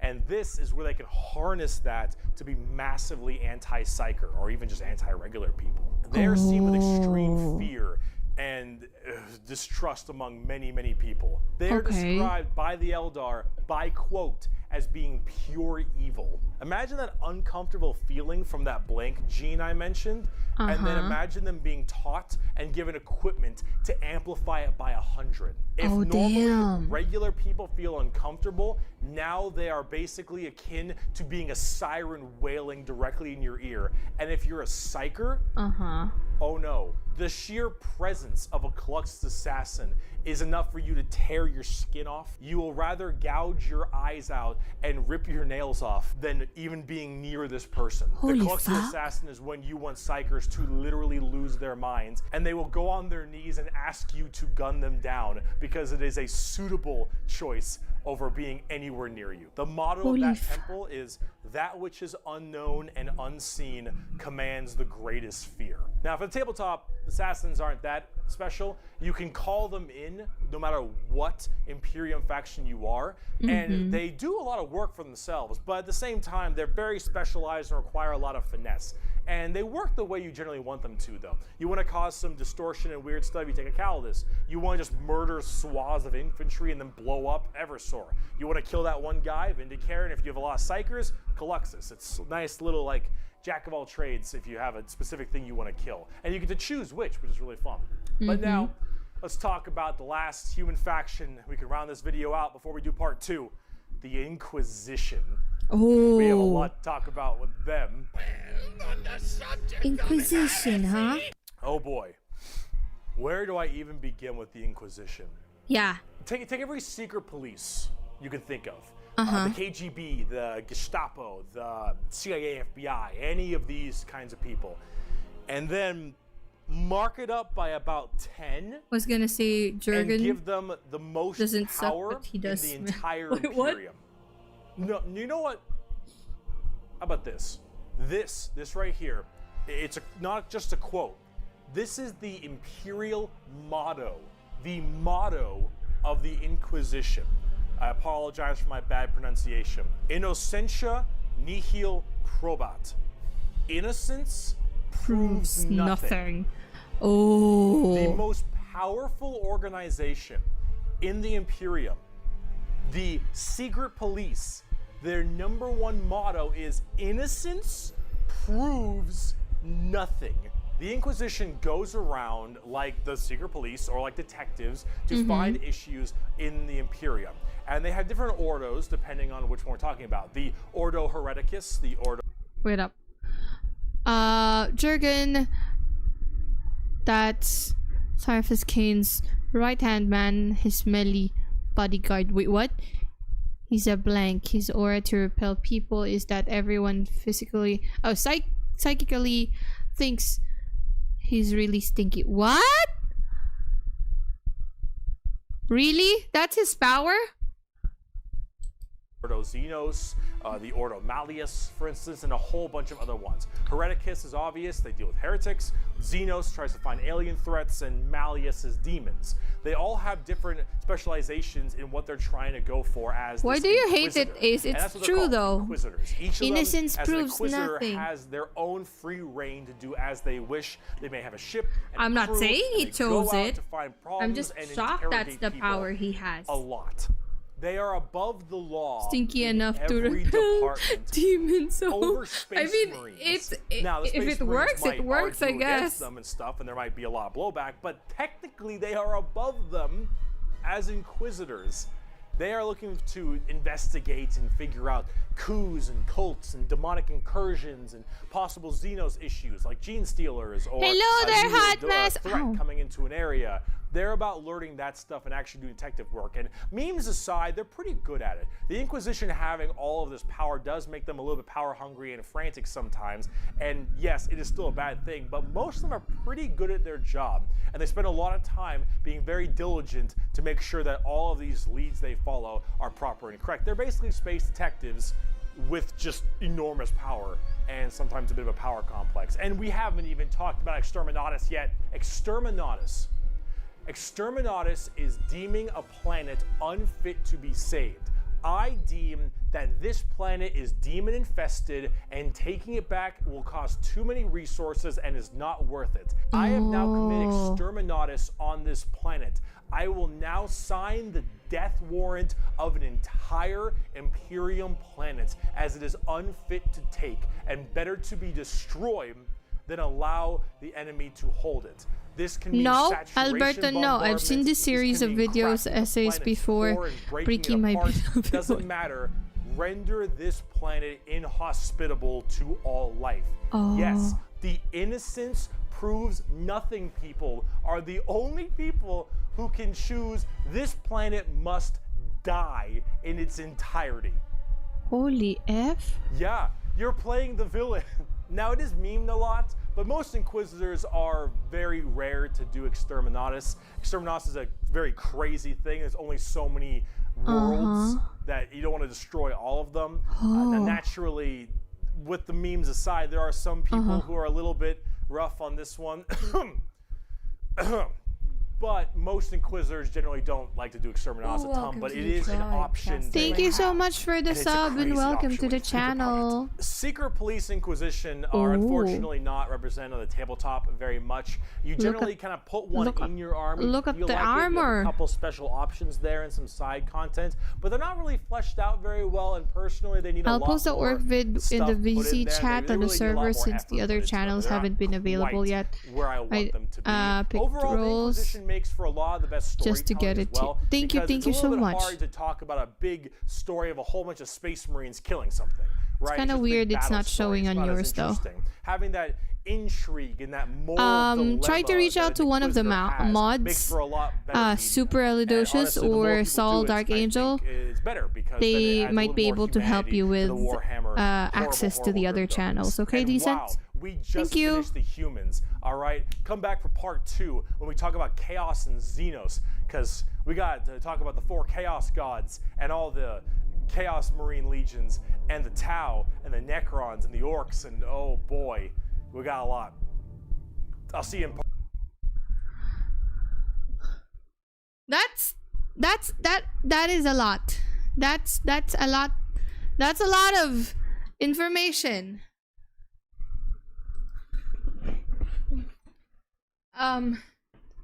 Okay.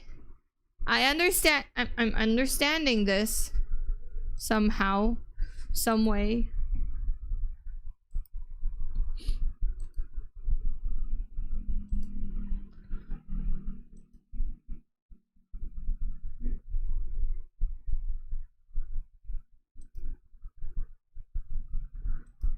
I'm trying to understand how I can turn on ad block because it's not letting me block the ads, which is what the name is called and the purpose.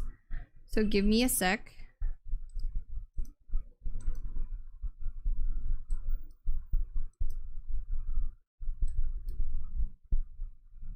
Let's see. Okay, I think it works now, but I think it works. Yeah, okay. Oh, the blue check mark, not the green one. Okay. I thought green was obviously better. Thank you, but you know. Okay. Well, green is better, but still. We gotta follow the rules. Anyways, guys, let's take a little bit of break because I'm trying to understand and remember what we just watched. So yeah, I'll be right back. Give me like 5-10 minutes tops. Hello, Ethan. You should be learning about Trazen Infant. I don't know who that is, but you know. Anyways, 5 to 10 minutes break time. Okay, guys? I love you all. See you in a few.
I'm back.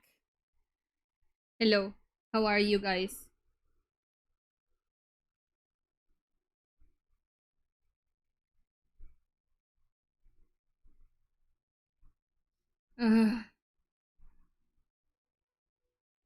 So, why is there many wah? Alright. I think I'm able to make the ad blocker work.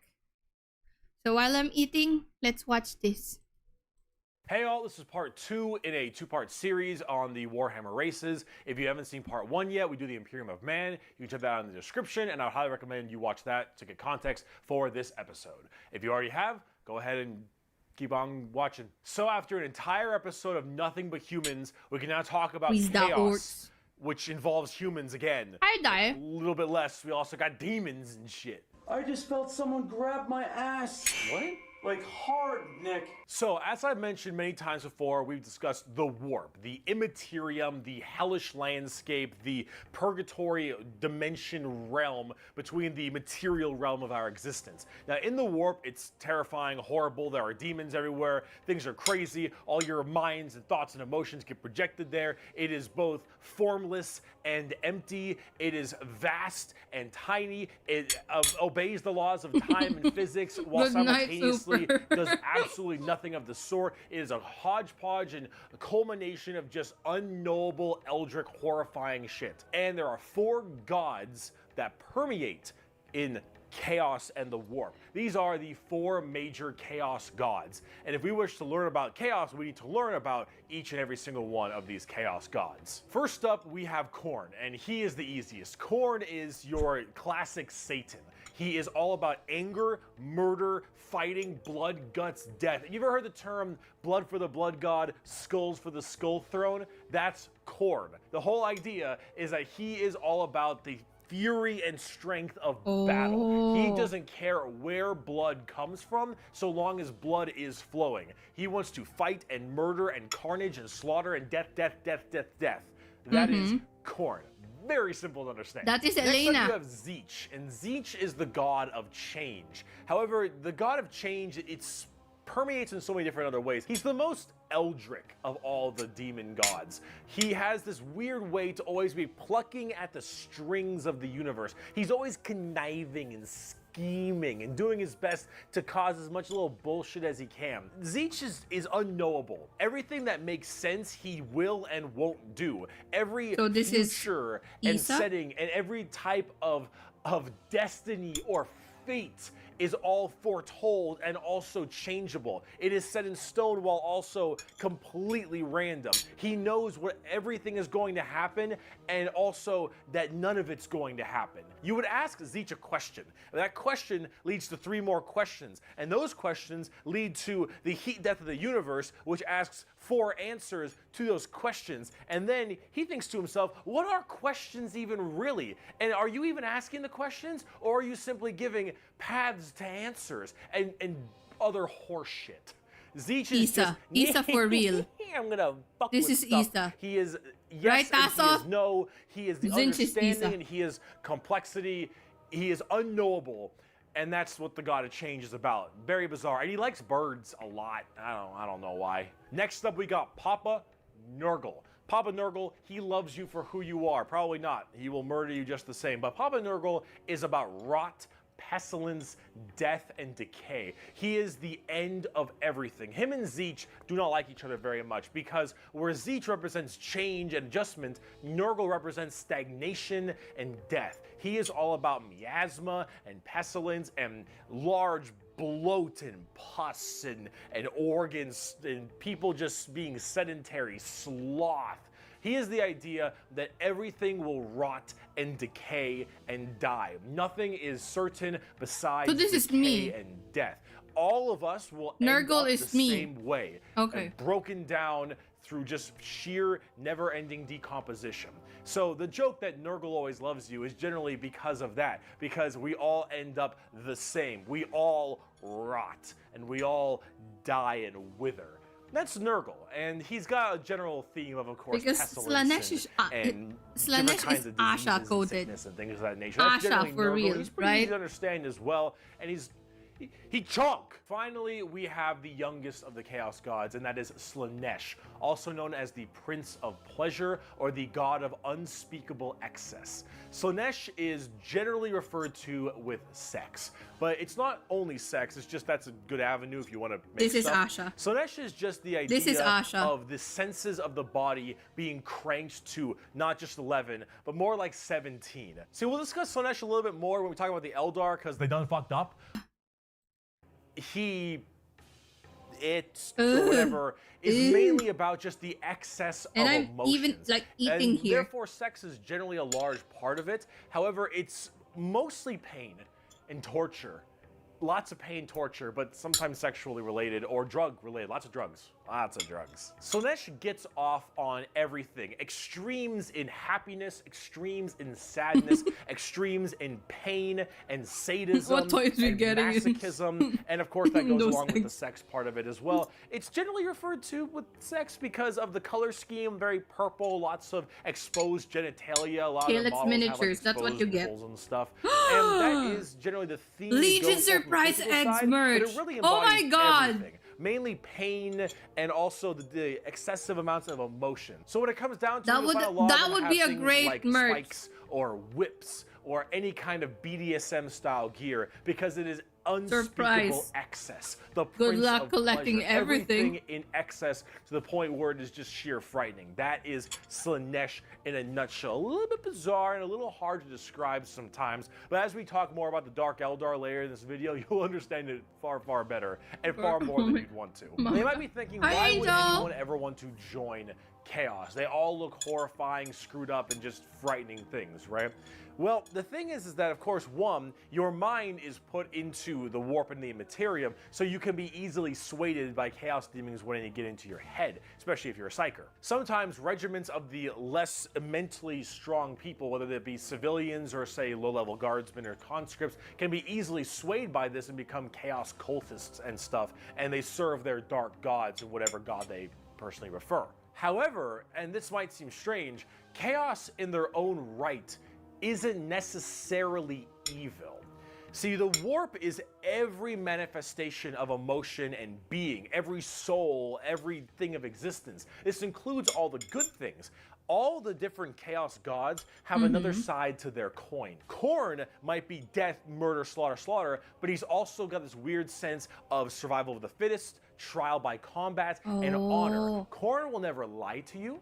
Khorne will never stab you in the back. Khorne isn't about conniving and scheming. Khorne is about straight up mano-y-mano, you versus me, get in the ring, we're gonna murder each other hard right now.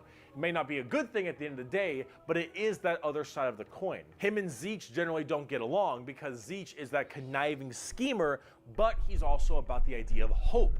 Where there is change, there is change for your predicament. There is change for your problem. The hope of the galaxy. Fun thing about the ability beast of to bend Nurgle, the world to your will. it The has idea the that your mentality of fate an is excited not set puppy in that just stone, wants to but a play reality with that you but doesn't control your own destiny understand and it's a control giant whatever you disgusting want. slug demon. Changer of ways. That is Tzeentch. And of course, Tzeentch so and sorry, Nurgle Nurgle. hate each other because while Nurgle does You're represent big, stagnation, death, disgusting and demon. decay, he also represents finality. An ending. The fact that you can be mentally at peace knowing that you will end and how you will end. Fear of the unknown, fear of change is not present with Nurgle. With Nurgle, everything will rot and die, and that provides that finality, that ability that this is over. We are all the same, and we will all end the same. We know the meaning of life. The meaning of life is to live and die and rot. And with that, it brings peace of mind. Slanesh is a lot more simple. While they are the excess of emotion, they are also the representation of emotion. Slanesh embodies happiness. Slanesh embodies excitement and joy and pleasure, not only in the sense of the physical, you know, bam style of pleasure, but also everything else like food and drink and air on your cheek and sunlight, the feeling, emotion and feeling. All of that is also represented with Slanesh. So you have to ask, why are they always represented as super evil skulls and spikes on everything and want to murder everybody? I don't really got an answer for you on that one. Corn wants a 1v1, but also while he gets mentally regeneration, you aren't allowed ranged or psychic even if we weapons. don't act He on gets a them, strength and therefore boost, they're and projected in the warp more. guy can That one's a little bit self-revive weird. if he I don't loses. know. What? This is me spitballing right now, but I don't know. You need a super bad Is it guy. windy? You already got the Imperium of Man. You need somebody to be a little bit worse than them. So you got demons. Honestly, who cares? I just want to buy like a bird magician. Look at him. Still windy? So cool. So combining all this together on the tabletop, Chaos Demons are generally very melee based. They run in, go really hard. You have lots of summoning and conjuring, tons of spells. Alright, go ahead, Frail, Alberto. but they have special saves to make them a little bit stronger. You've got giant demons and smaller demons. You got hordes of little boys and tons of big guys. Demons are as they seem. Demons. Nurgle is slow. They're Korn all is super reality scary in tumors, melee. which is You've got okay. Zeech, who are far more into psychers and spellcasting, and then Slanesh, who is all melee, really, really, really fast, but squishy, but in lots of hordes of tons of melee and pain damage, of course. So overall, the demons are a huge part of 40k and a massive threat to almost every single faction, with the exception of a couple. However, the big part about demons is also transferred into the other 9 Primarchs we didn't talk about, which are the Chaos Space Marines. Give me a sec.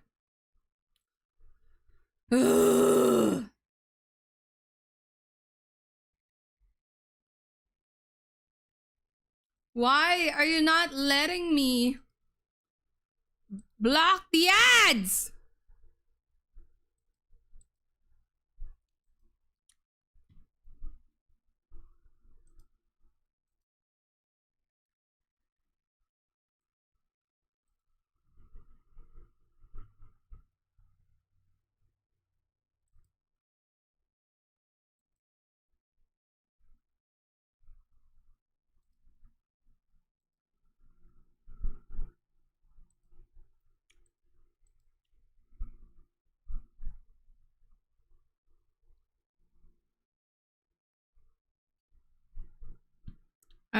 I'm so pissed.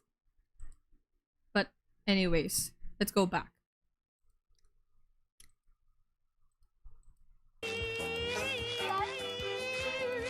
So Horse and all of his boys, all of them in the Primarchs, they have all also become Chaos Boys, and they all have their own special Chaos Legions, specializing in so many different things, just like the Adeptus Astartes, the Angels of Death, the regular Space Marines. Chaos Space Marines aren't a whole lot different than the regular Space Marines. They have the same armor, generally the same training and toughness. They just specialize in different kinds of things. And also a lot of the Primarchs have ascended into greater is it greater demons?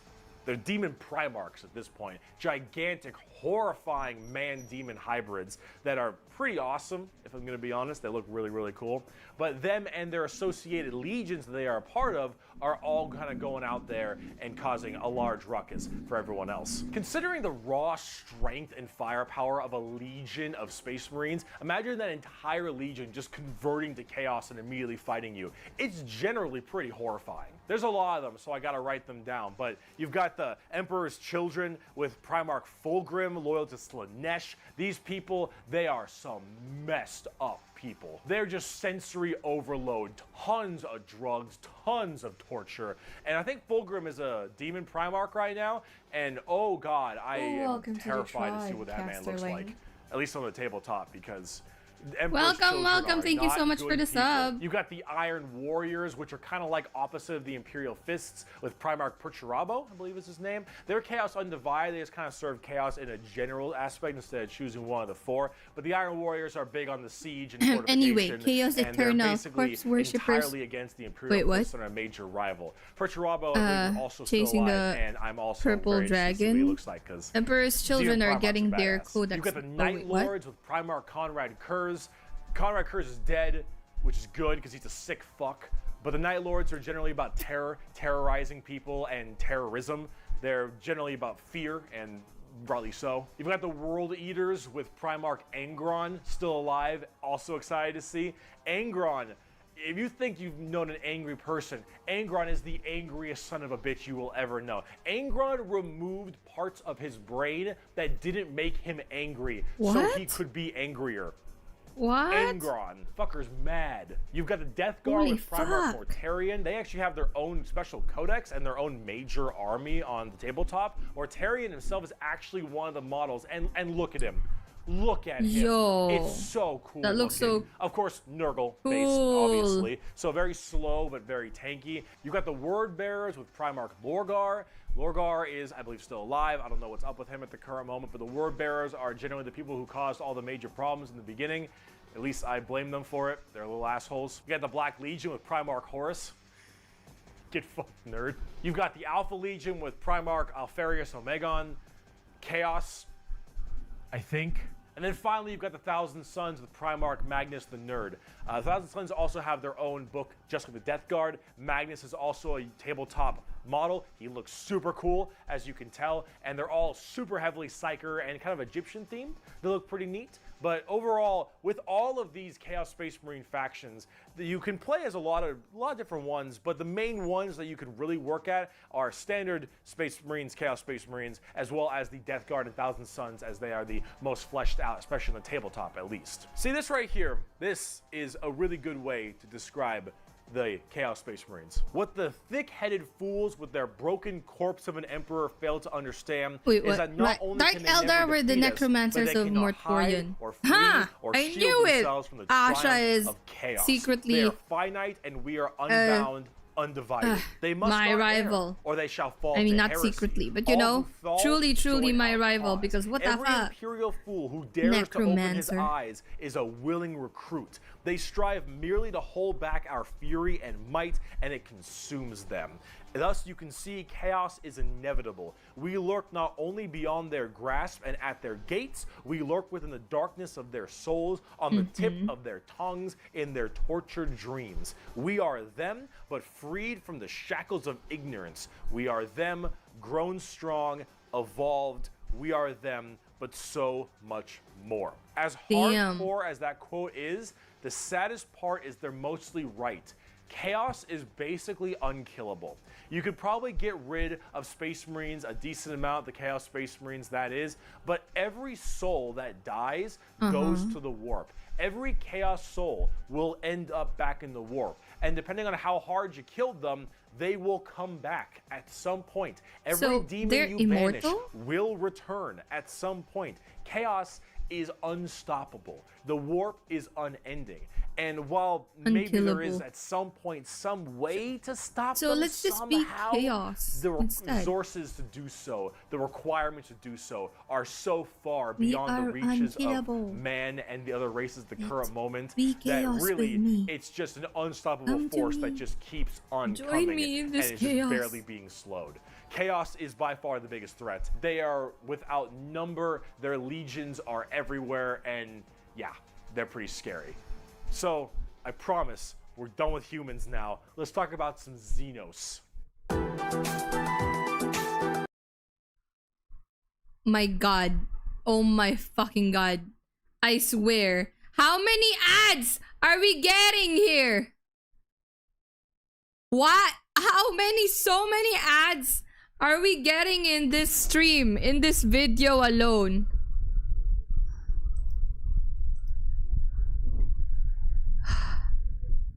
I'm mad. I'm so mad. I'm so fucking mad.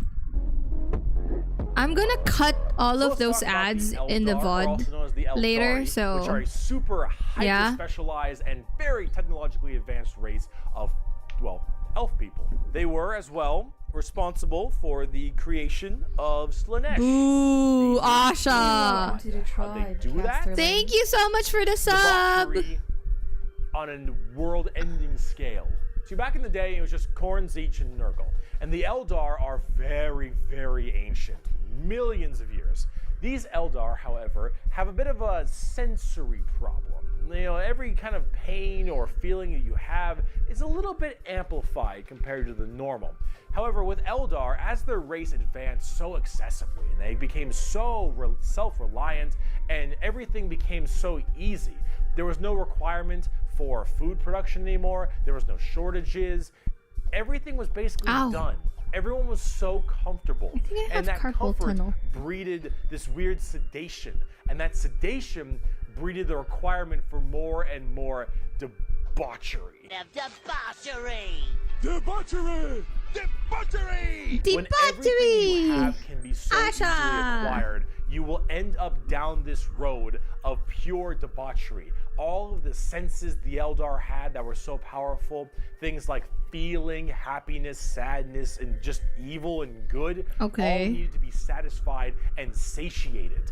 And the desire to satiate these senses, that's basically the word we're looking for. It started off with things Dark Elders like or sex emos. and drugs becoming so much more rampant because of these are the first things you generally turn to when requirements for living are so easily accessible. It would get to the point that made Sander Cohen in BioShock look sane.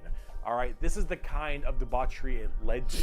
It was constantly satisfying and satiating these sexual and sadistic or masochistic fantasies that only elevated and elevated, and this was species-wide. People started going down darker, more depraved, and more violent paths as time went on. However, some people didn't entirely take to that. Some of the Eldar were looking at this depraved species that they had become and said, no thanks for me, dog, I'm good. And they bailed. These are the Craft World Eldar. They left on these giant continent-sized starships called Craft Worlds. They believed in learning the old ways of the Eldar and pushing away from this depravity and debauchery and going back to their main roots. And so they would segment themselves on these giant craft worlds far in the outer reaches of space. They even had this thing called the Webway. Remember what we mentioned about warp travel with the Imperium? Well, the Eldar way safer. Yes. And the Eldar I did part 1 just a few minutes ago. Kind of thing.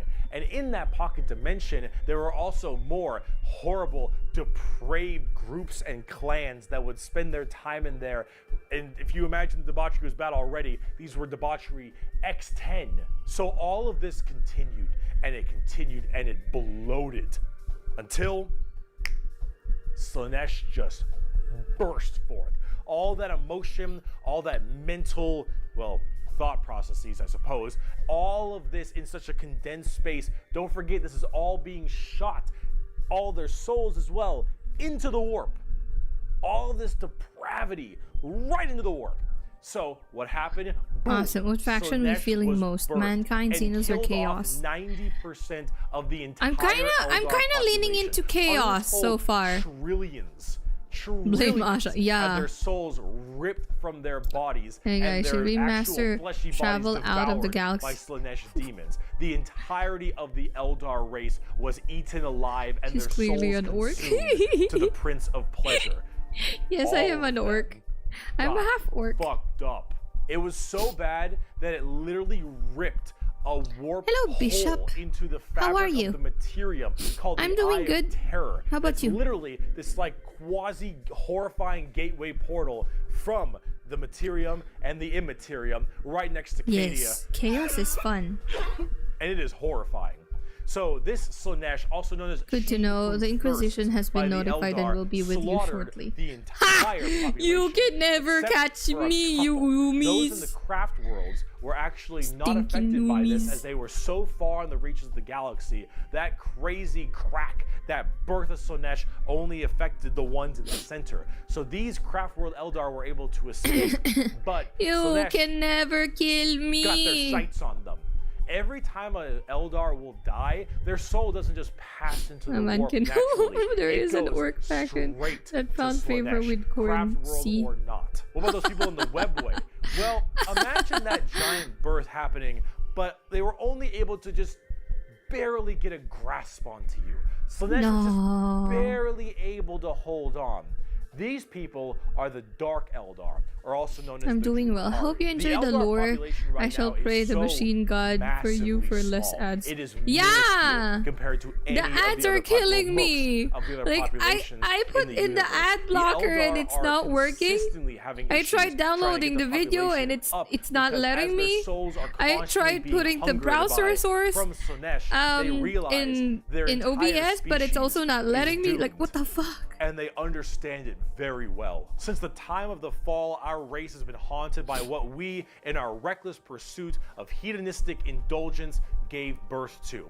Though our dreams once overturned I'll worlds just and cut quenched out suns, the parts we are now but there fitful shadows with the clinging to ads the and edge of shiz. existence. All the stars in the sky cannot blot out the hateful glare of the red moon's eye. The birthing place of the great enemy pulses with all the malice of a demon that is dreaming, casting its shadow over all we have ever done and all we ever shall. Every twisted strand of fate and casting of the runes leads me to this time, to this place, and it is clear that the final battle awaits me at the ancient crone worlds, a conflict the likes of which has not been seen since the Monkai warred amongst themselves and their corpse of a seer fell to his traitorous son. Demon killer. He is coming, he and loved all my steps lead fighting it, demons no enough. He that went I into walk the Eye other of paths. Terror and I see the eventually died fighting star-stained corn red demons, with the blood but of gets the revived Monkai, every day and to though fight their wars do because of not that concern demons. me, I would gladly What? let them destroy one another. I know that to avoid this fight is to condemn my race to inevitable doom, and though all I see is darkness, I know that I will not flinch from my destiny. I'm about to die. Having a good time. This fucking shiz. And living in those craft world starships I mentioned earlier, and each of them have their own kind of craft world, almost like a Space Marine Legion. Each craft world is in itself its own special kind of group, and the Eldar themselves are very fast and rely a lot on trickery. They are one more squishy, ad and I'm gonna stop this video. Very in tune as psychers. Tons of psychers across the entire Eldar population. I don't know what's happening. And their weaponry it's not letting and me. abilities are fast and extremely hard hitting, but of course rather fragile. Understanding an Eldar's brain is an exercise in futility. They are all over the place in confusion and trickery on a whole galactic scale. All right, good night. Weird, they think weirder. Bye. And Eldar, in their own right, sleep well. Really rely on this to keep their species alive. They need to think about deception and the strangeness of what they do if they truly want to not be immediately murdered and slaughtered wholesale thanks to their entirely small population. However, I must say that it seems like their population is getting slightly better. These craft worlds hold millions upon millions of people. And as they continually, reproduce and have their craft worlds expand, losing a few people in battle, while hurts a lot, they aren't really losing what's extremely precious to them. It's not like every single death means the death of their species. It seems like they're kind of on the upturn a little bit. They're still a doomed race being sucked into Slaanesh every time someone dies, but they are definitely doing a little bit better than they were before. Eldar are fast, cunning, and what they don't make up for in tankiness, they make up for in extremely advanced weaponry. They also call humans Monkai, which is something I mentioned earlier. That is a derogatory slur for humans in the Warhammer world. Why is it called Monkai? Well, it's because you can't, in your game, call people monkeys. On the tabletop, you guys are Monkai. You not get very tanky, generally pretty squishy, hit like trucks, and move at Mach 5. Fast, hit hard, die fast. Exactly how it sounds. They've been good for a very long time, too. We bring only death and leave only carry on. It is a message even a human can understand. Eldar. So. Okay, wait. I'm sorry. Give me a sec. It's making me struggle so much. Which will never happen.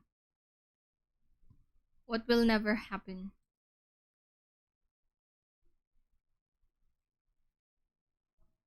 Come on. The music. Oh, we were singing. Mama. This American flag.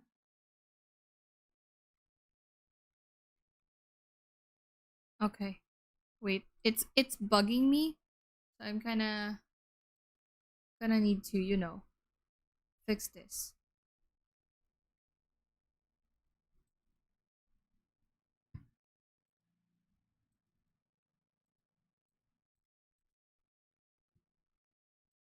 Go ahead and talk to each other. I'll put this on there. Wait up. Hello there, Cannon.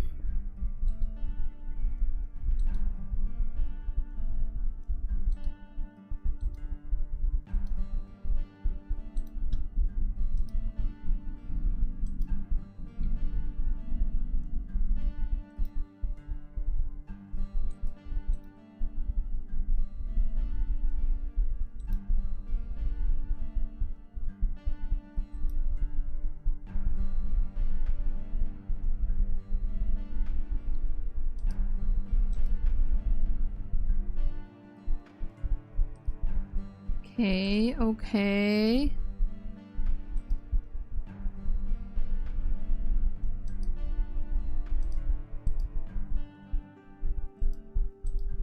They didn't kill off Cadia, even though their planet's gone. What? Who? Huh? Is it not doing it anymore?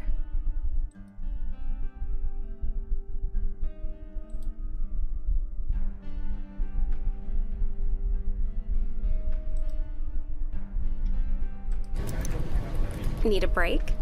Try Kinder Trunky. I forgot to I forgot to mute it. I'm sorry. Oh my god. It's still going through. What is this?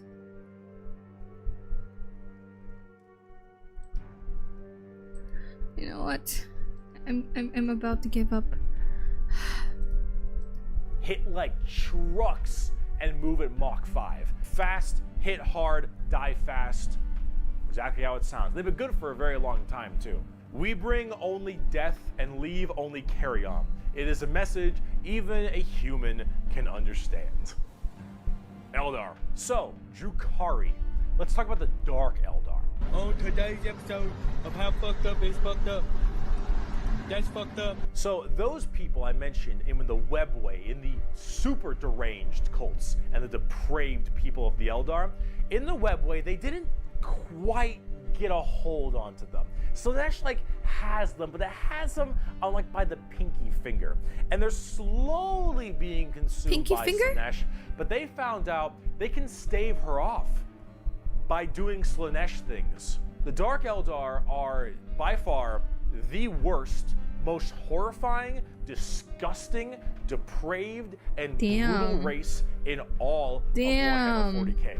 These are entirely a group of people whose full purpose to save their species from extinction, to go into planets, raid them, and take as many slaves as they possibly can to torture them for 1, 5, 10, 20, a million years, because that torture will keep them from dying. They look very... Wait, did we go back? Are we... did we go back?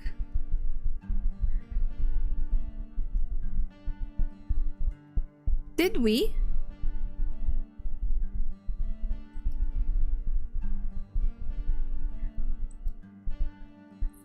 No? Trophy, no? Really? Okay. And you will be destroyed in a millisecond and leave only carry on. In the Webway, in the super deranged and the depraved people of the Eldar. In the Webway, they didn't quite get a hold. Depraved are entirely a group of people whose because that torture. This is you, Asha. This is you. They look very BDSM style too. They definitely have a lot more spiky bits, and they have a lot more of that kind of the Dark Elder Slaaneshi look to them. But let's let's say you are an upstanding Imperial citizen living life on a regular planet. You get invaded by the Necrons. The Necrons will shoot you with a deatomizer, and you will be destroyed in a millisecond, and that's it. Not the worst way to go. You are invaded by Chaos Marines or something. You take a bolter shot to the head or a chain sword across your stomach and you get cut in half.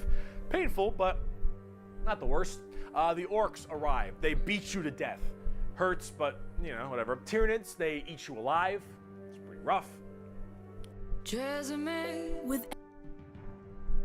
Sorry, ads are getting more and more often with this one. Okay. Dark Eldar. Dark Eldar. This is gonna get a little graphic. I'm so sorry. You pray you die. The ads are just unstoppable anymore. Your life will be endless work and agony. It's beyond my power now. They will make sure you can't die. It's making me so frustrated. Satisfies them. They will hook you up to all manner of torture devices. Do not look directly at Asha, guys. She will hypnotize you. Your nervous system. They will slowly run razor blades across your skin. They will fillet. She will hypnotize you. Pull out your teeth and your fingernails one by one. They will remove your appendages and your skin and wait for it to grow back. I have, but it's not working, Sonic. Torture and use the R word It's that not rhymes with working. grape, your entire family in front of you, and do the exact same thing to them. You yourself. No, I will don't know also how to be hypnotize. rhymes with grape Pass off. anywhere and everywhere I would want to. possible, and this will occur for 20 years until you are no longer satisfying to them. And then you will be contorted, crushed, and twisted into some form of trophy. You got that garbage. A fleshy trophy, Yeah. or a ring, or a couch, or a TV stand, or perhaps a wonderful hat. While I'ma you be are, of honest, course, Ace. still alive. I got a little lost with whatever he was saying there. What are we still talking about? Is it still the Drukhari? I'm not sure. And breathing, and you will become a moaning, fleshy trophy for eternity. What? And that is what happens when you are taken by the Dark Eldar. They are the See? most depraved, We're still at the most Dark horrifying Eldar! race in all of 40k. They look the part, and they do it so they all don't die. They are literally forced to do this, because if they don't, Slaanesha's grip will get harder, and they will have their souls pulled away. So long as they keep doing this, Slaanesha's like, "You're doing good, man. It's not You're an doing ASMR. solid. Wait, is it? You keep No, it's that not. shit up, you elf-eared bastards." Sorry, I that's was- the Dark Eldar. That's the Drukhari.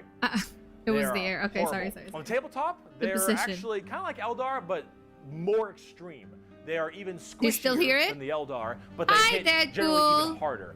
Fast attacks, skirmishers, really quick, speedy, like get around them, do a lot of damage, get away kind of stuff. That's most of the Dark Eldar. Look up the definition of grim dark in the dictionary. It was you'll find close a to picture of me. the Dark Eldar.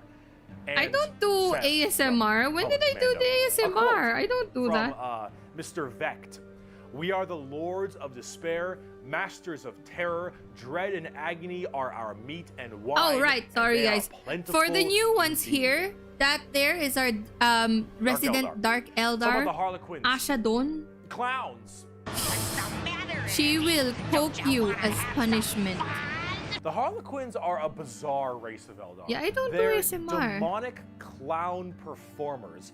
They're like a weird mix of Sander Cohen from BioShock and Jin from League of Legends, but in a more clown theme. They're artists of death and perfecters of their craft. They do not belong to craft worlds or any of the weird Drukhari people. They guard something called the Black Library, which is this giant tome of never-ending knowledge deep in the heart of the Eldar Webway, and also guarded by their god named Kegorok, I believe is how you pronounce his name. He is the laughing Orcasha. god, but it's the She is Eldar now laughing Orcasha, god? guys. And these are the Harlequins, the Harlequin clowns. These are Eldar clowns, okay? So imagine the things See? that an Eldar, She's saying it. these depraved individuals would find funny. And this is the god of that. It's a horror. He an orc clown. now. These are gods of horror for us normal people. For them, they're like, oh, it's so funny. They're all dying horribly. Honk, honk. They're very bizarre and Honk, difficult honk. to describe. They've escaped the ruinous powers of Slaanesh somehow. Okay. But their main thing is guarding that Black Library. And the Harlequins just... They're demon clown performers. They're barely any models on the tabletop. They're good in melee. They're demon clowns. I'm not sure. I got a quote. "It is too easy for an Eldar to embrace the obscene virtues of chaos. These for Slaanesh demon is nothing clowns more are than a manifestation important of the somehow? Eldar mind in its most wild and unconstrained form. Human morality is meaningless to the Eldar, and to the dark side of the Eldar mind, all life is to be expended at a whim. Cruelty and generosity are but the impulse of a moment. Beauty and sensuality are virtues that can be expressed in bloodshed just as easily as in song. To an unfettered Eldar mind, there is neither sanity nor madness, but merely a wave of perfect existence fulfilled by its own savage momentum." They're very So they're strange. extinct The Harlequins, now? Drukhari, Eldar, they are an anomaly that make humans seem completely easy to understand in comparison. They range from rekindling their civilization to horrifying murder and also clowns. They're all over the place, but honestly, they represent quite well and are rather interesting, especially with the whole Slaanesh murdering everyone bit. So, yeah, Eldar. Now, The bugs. Okay. the Tyranids I am so sorry. A little more simple than all this crazy. Again, I'm Eldar gonna cut all of those ads because I'm gonna put my own ads. Zerg. Hell yeah, they look like Zerg. You wanna know why I look like Zerg? Because they were actually. You don't hehe me, Deadpool. Don't say hehe like that. Supposed to be a 40k game in the beginning, hence why they look so much like Eldar, Zerg, and the Imperium of Man, like kind of Space Marine-y. Those Marines, huh? They look a little bit Space Marine-y to me. Maybe. I don't know.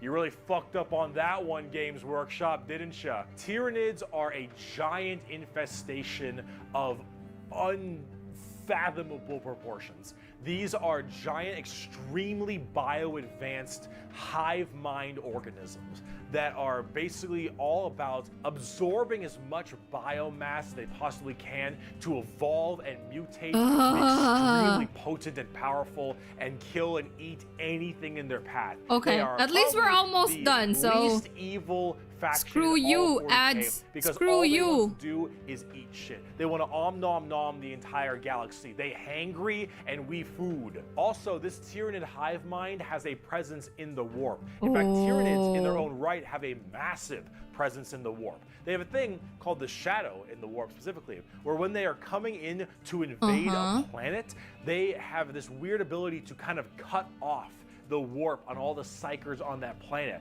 And how do you get help across the stars? Well, you need the warp, because you need that for interstellar travel. So with people unable to call for help from the Tyranids, these are just easy pickings. And an entire giant Tyranid hive fleet comes out of orbit and just will massacre, absorbing all that biomass and turning them and all of their other Tyranids into even more advanced monsters. They come in so many varieties too, all based on what is important. Tiny little ripper swarms for scouting and having little dudes eat people up, to the Hormagons, Termagants, and Genestealers, all the way to the Hive Guard and the Exocrines and the Swarm Lord, to Hive Tyrants and their giant battle fleets, and even something as crazy as the Hierophant Bio Titan. The Tyranids come in all forms and sizes depending on what they require. They are extremely good at anti-biological weaponry. There is no way you could plague them or blight them. They have extremely strong armor, carapaces and such.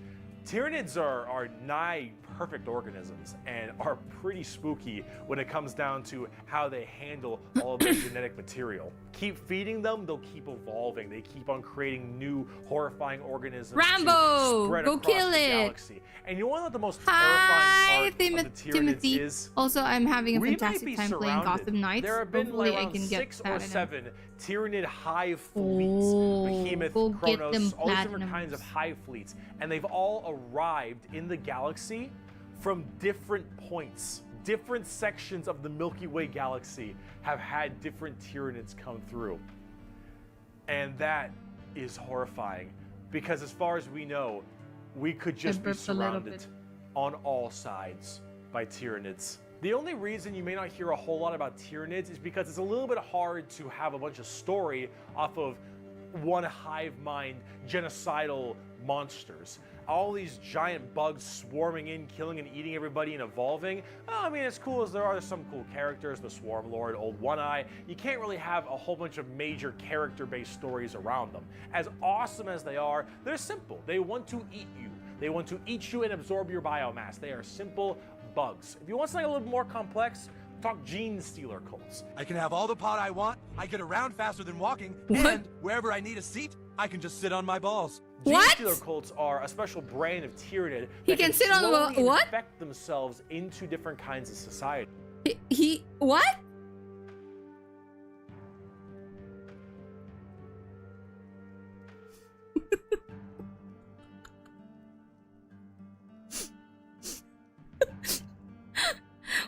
What are Genestealer cults now?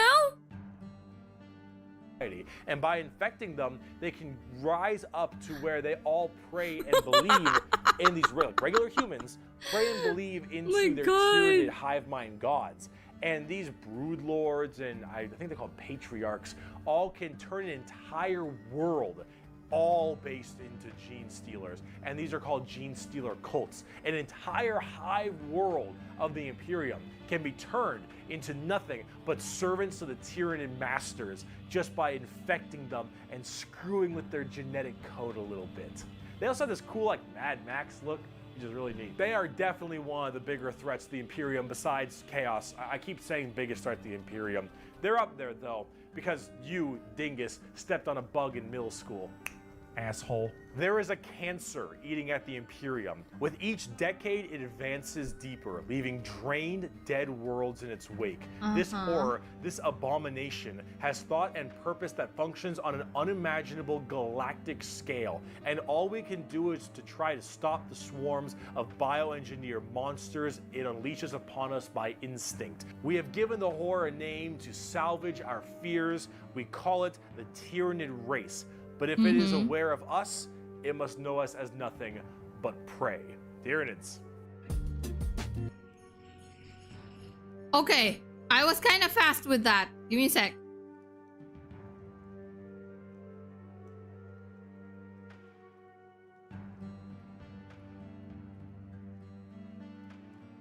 But I think it's cool. I'm getting faster at this ad thing. Fuck yeah. Yeah! Orcs. Fucking love orcs. So, yes, the green monsters, the green tide, the green skins. These orcs, they are in fact a race in 40k. The orcs are as exactly what you expect them. They have archaic weapons, they're big boys, they have axes, and they have got big old teeth, and they want to kill everything, and there are so many of them. The only reason they haven't taken over the entire galaxy is they can't stop murdering each other. Orcs are so cool. Orcs don't have philosophy. Orcs don't have existential crisis. What matters is who's the biggest orc. You listen to that guy, because he the biggest orc. He big orc knows best. You win through the power of imagination. Of all the races I have battled throughout the galaxy, the orc is the hardest to comprehend. They wage war with machines that should not work, care little for strategic gains, and are just as likely to slaughter each other as the enemy. How does one battle an enemy that defies all logic? As an orc, you're enjoying life. You're enjoying the life you're given. Your whole life and job and purpose is to get up and beat each other to death because you can. The biggest orc is the man who understands everything. He is the boss. And orcs have this really weird, like, big, dumb, stereotype British accent, which is just hilarious to me. Those are orcs. You fight. You like to fight. Your whole purpose is to fight. You wage war because you want to wage war. You got your boss over there, and you better listen to the boss, because if you don't listen to the boss will squish you and make you an example for the other orc. Fact and then you can't fight because orc dead. And orc dead can't fight because the orc dead. Use their teeth as a form together of machines money out of parts in their that don't make any society. sense, and because they believe, they have the mental imagination that machine will run, it'll run. What do they if do that with machine's out of gas, you're driving that machine with your fellow orcs, and the biggest orc is behind the wheel, and you run out of gas, some orc behind you is like, oh, Zog, we're out of gas. And the big orc is like, no, we're not. I filled the fucking gas tank up earlier. And all the other orcs are like, oh yeah, you did do that. And then you turn the fucking mech back on, and it works again. Does it have gas? Probably not, but it works. But it's gonna work still. Power of imagination. They paint things red because it makes them think that goes faster.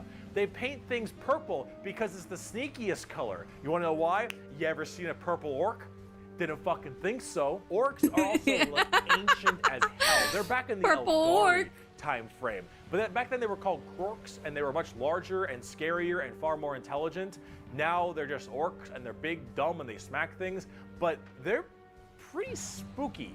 They're not very well armored, but they hit really hard, and it's called the Green Tide because there are so many orcs. There are about as many orcs as there are Tyranids, maybe more, who knows, but they keep on, murdering each other, so it's not too bad of an issue. Orcs are entirely comic relief. Their stuff is slapped together that makes no sense. Their vehicles don't work the way they're supposed to, but they work because they think it works, because they imagine that it works. Orcs care only about who is the biggest orc, and they will follow the biggest orc. And then if they want to be the biggest orc, they'll challenge the biggest orc. And then when they go and they issue a wa is just war in orc, they murder everybody and everything. Is the bestest and the baddest. Green orcs who are just excited to be hitting something. They don't care that they're hitting Eldar Squiggy. or the Imperium or Tau or anyone in between. They're just so they get to beat shit up. That's orcs. And on the tabletop, they are a total coin flip and they're really fun. I have never met a salty orc player. I have never met someone who plays orcs and is ever just a bad guy or that guy. Orc players have this kind of fun to them because when you play them, you are completely submitting yourself to RNG. So here's the thing. Guardsmen, Imperial Guardsmen, when they shoot, they roll a dice, and on a 4 up, they'll hit their target. They have a 50% chance. Space Marines, pretty good. They hit on a 3 or higher because they're well trained. Adeptus Custodians, they hit on 2s because they're just super well trained. Orcs, they hit on a 5 or higher. But if they roll a 6, they get to make another shot with anything, from the dinkiest pistol to the biggest rocket launcher. It doesn't matter. Half of their stuff will blow up on a whim. One of their medics, if you roll a 1 to heal someone, you fuck up your surgery and you just kill an orc. They're so wacky and silly. But the thing is if you roll well, you roll high, and you keep rolling high, you are going to crush Hello there, Roderick people. Sage. And if you don't, you lose. I mean, that's what you get when you play orcs. That's what happens when you play orcs. It's a coin flip.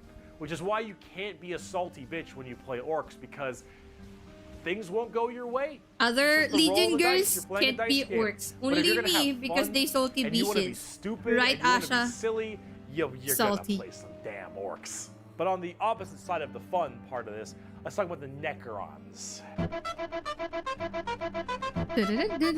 Okay.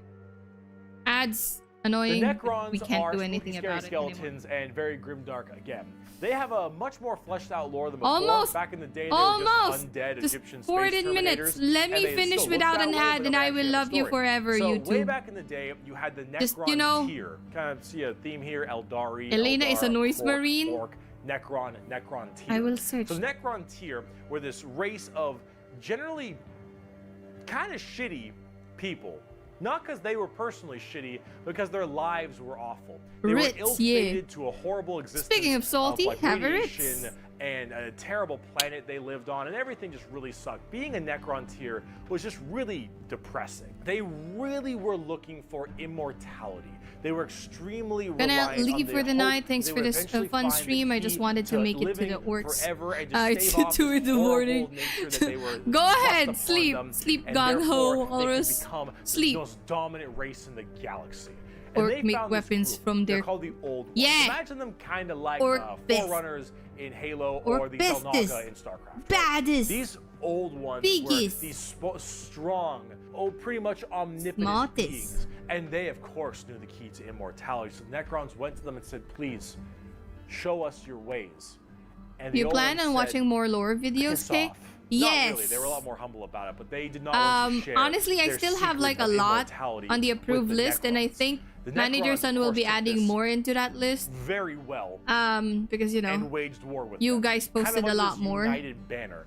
The Necron different dynasties didn't really like each other, but under this one man, the Silent King, he thought the best way to unite his race was to do this giant war with the Old Ones out of spite for them keeping the secret of immortality to them. This was known as the War in Heaven, and this is actually like a multi-stage war, because during this war in heaven, they discovered the Star Gods, a whole new race of people known as the Catan, or the Catan.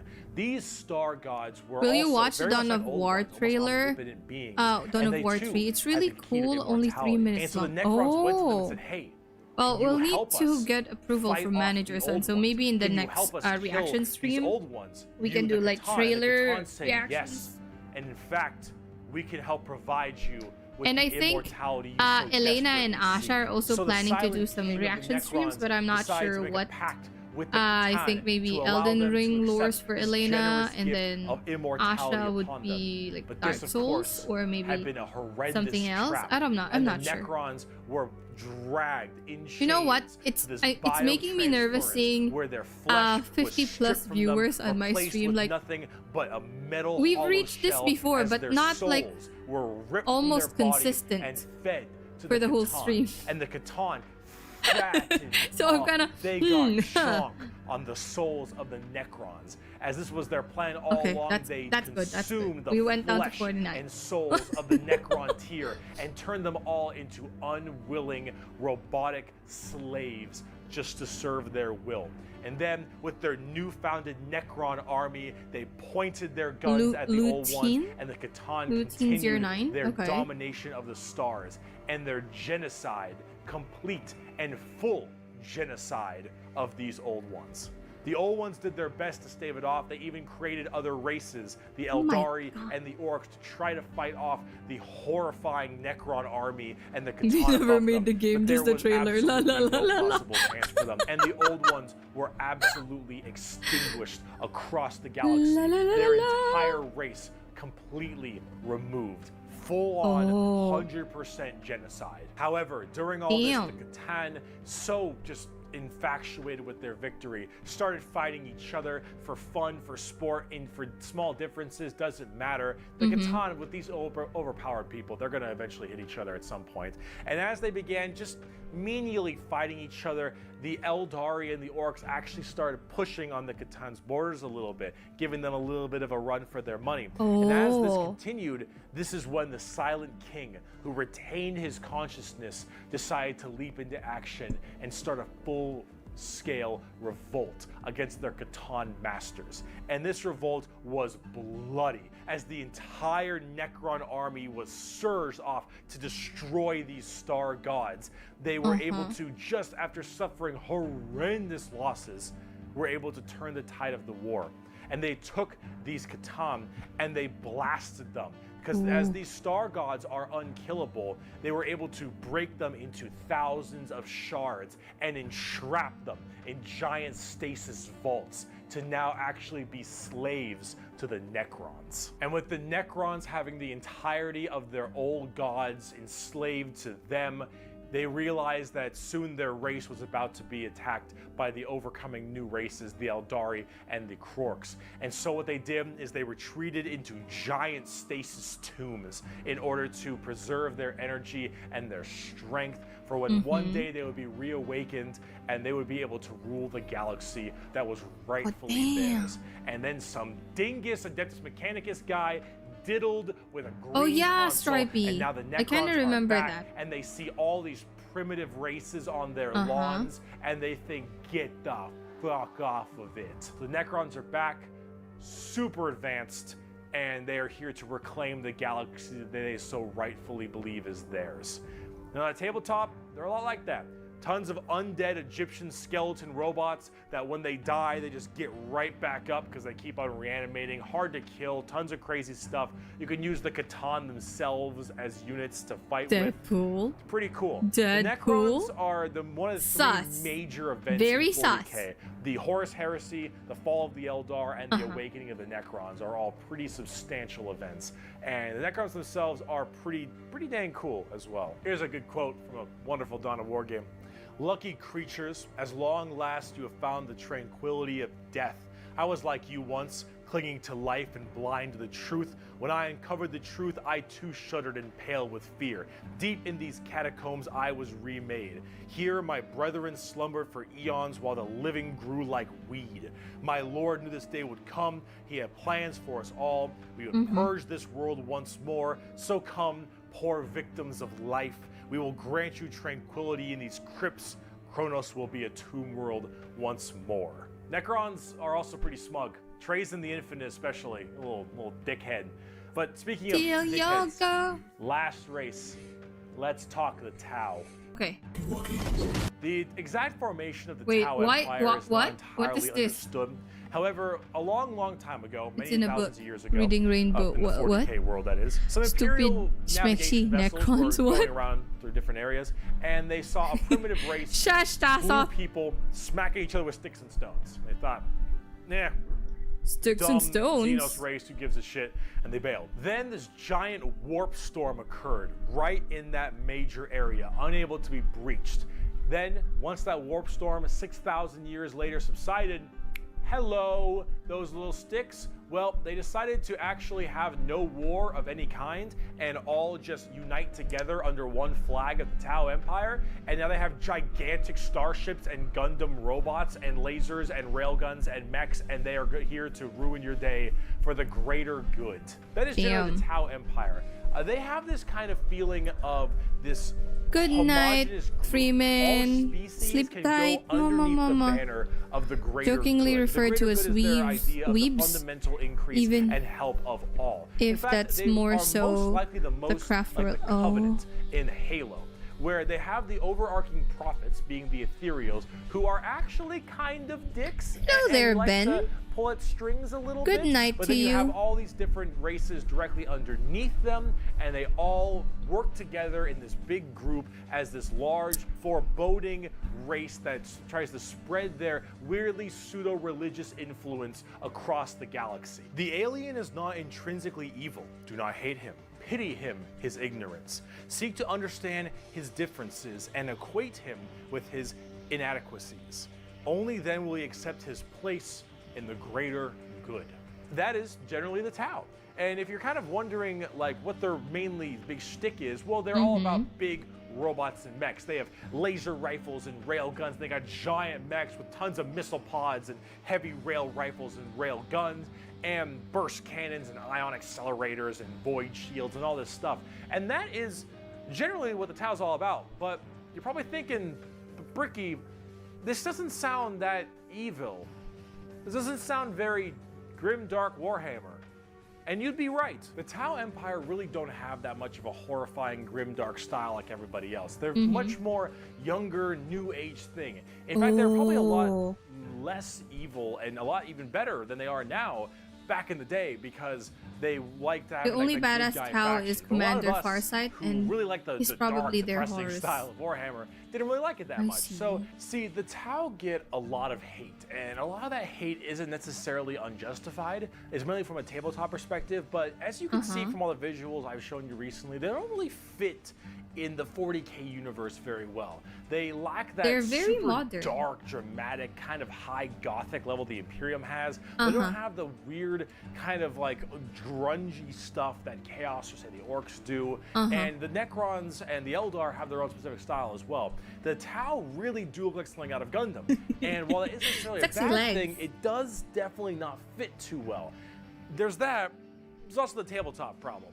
In tabletop, Tau are horrible at melee combat, but exceptionally good at range combat. So they blast everyone from really, really far away, and they have a million rules to make it so that it's nearly impossible for you to get into melee Yeah, combat. they're cyberpunk So it basically to just forces the you to gothic bottleneck thing. the game into one specific gameplay style, which is gun to gun. And if you're doing gun to gun, they're going to win every time, because they're the Tau, and the Tau are really damn good at shooting. So it's one of those things that make the Tau generally rather hated, and a lot of different reasons for that. Both These for are the style good and guys such. you But mentioned, this is right, actually guys? one of the things I wanted to end this video with, is that the Tau, while they have their issues, you should not be discouraged from playing them. I'll make plenty of Tau weeaboo jokes, of course I will, but it's all generally in good fun. Anyone who legitimately doesn't want you to play a faction is an idiot, and you shouldn't be giving them the time By the of way, day. by specializing You in pick what melee you shotguns, think is cool flamers and what meltas. you like. In Warhammer, especially now, factions get better and they get worse. They grow and then they fall. You should only be playing what you think is cool. You like the look, you like the models. If you're talking tabletop, that is what you should be going for every time, is what you think is badass, because things change all the time. But the universe of Warhammer has so much going for it. Every faction has something interesting. I see. Every character has a story, and there's a million stories to be told. The universe is vast and exciting, and while it is dark, depressing, and horrible, that is the damn charm. And out of everything I've told you in these two videos, is anything that you can take away is the reason why so many of us are so into this series and why we like it so much. That's it. I'm not gonna risk another ad on that fish. Also, I forgot to turn off like the background music the whole time, and no one mentioned it. Thanks. I don't know if no one mentioned it or I just didn't notice, but thanks, I guess. Okay, the amount of mommy on the thumb. What mommy? Was fun. Okay, the tower is still very dystopian. They have weird case system brainwashing control over people. They're also very new and naive race. Okay. Oh, you did. I just didn't see. Okay. Oh, gotcha.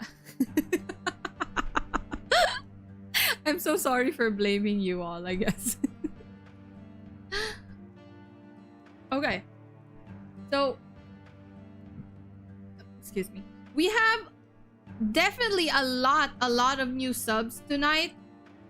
So, for everyone who is new here, I hope that you enjoyed and stayed for the rest of the stream. And if you want to join Discord, the link is there on the pinned message. And I hope that you can also like join my membership, which offers a lot of new perks. Especially, you know, the Discord specials, the members gameplay, and members only streams. For those who have left a dislike, I hope that you can also leave a comment on why you dislike this video so that I can improve on my streaming, because I see it. I see that you don't like it, and I understand that, but you know, I want to improve, so I hope you can also tell me why you don't like it. If you join, you get to find out why she's a stinky. Join. Task off. I rescheduled my mortuary assistant. If you want to join in still, you still have time. You still have time, bro. Anyways, that's it. I'm gonna try and relearn, or maybe understand most of what happened today. Because I got flooded with a lot of information, but you know, yeah. Also, my tummy is hurting. I don't know why, but it is. So, oh, Thursday. Yep, I'll try to be there then. Yeah. Upgrade to tier 2, and then you'll be able to, okay guys, be my tier 2 member.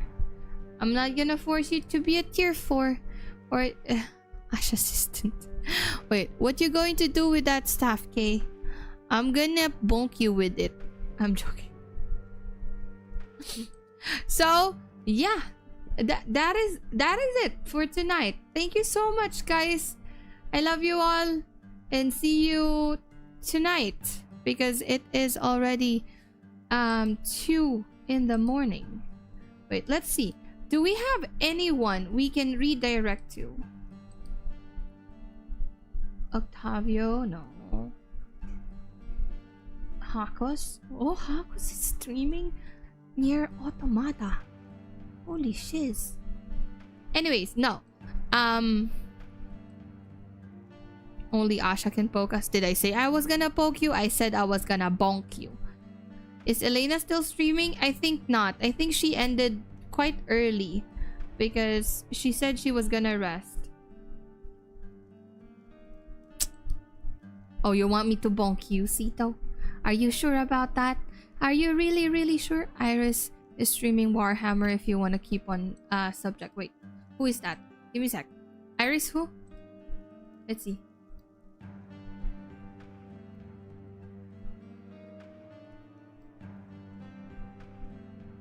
Oh, okay. Yeah, we can go ahead and yeah. Let's redirect to her because, you know, I know you guys like Warhammer, and if you want to continue on with the topic, go to her stream instead, okay? Yeah. I'm sorry, I just forgot the name. Give me a sec. Why is it not loading on my thing? Give me 1 sec. Come on. Thank you for... Yes. What do you mean already, Sonic? It's not my fault that you were watching someone else, not me. I'm joking. Sito wants to be bonked from the mommy work. What? Thanks for the stream. You can try these people for more info. The Amber King. Okay, wait. I'll screenshot that later. Thank you so much, guys. I love you all. And see you tonight. Bye, mama.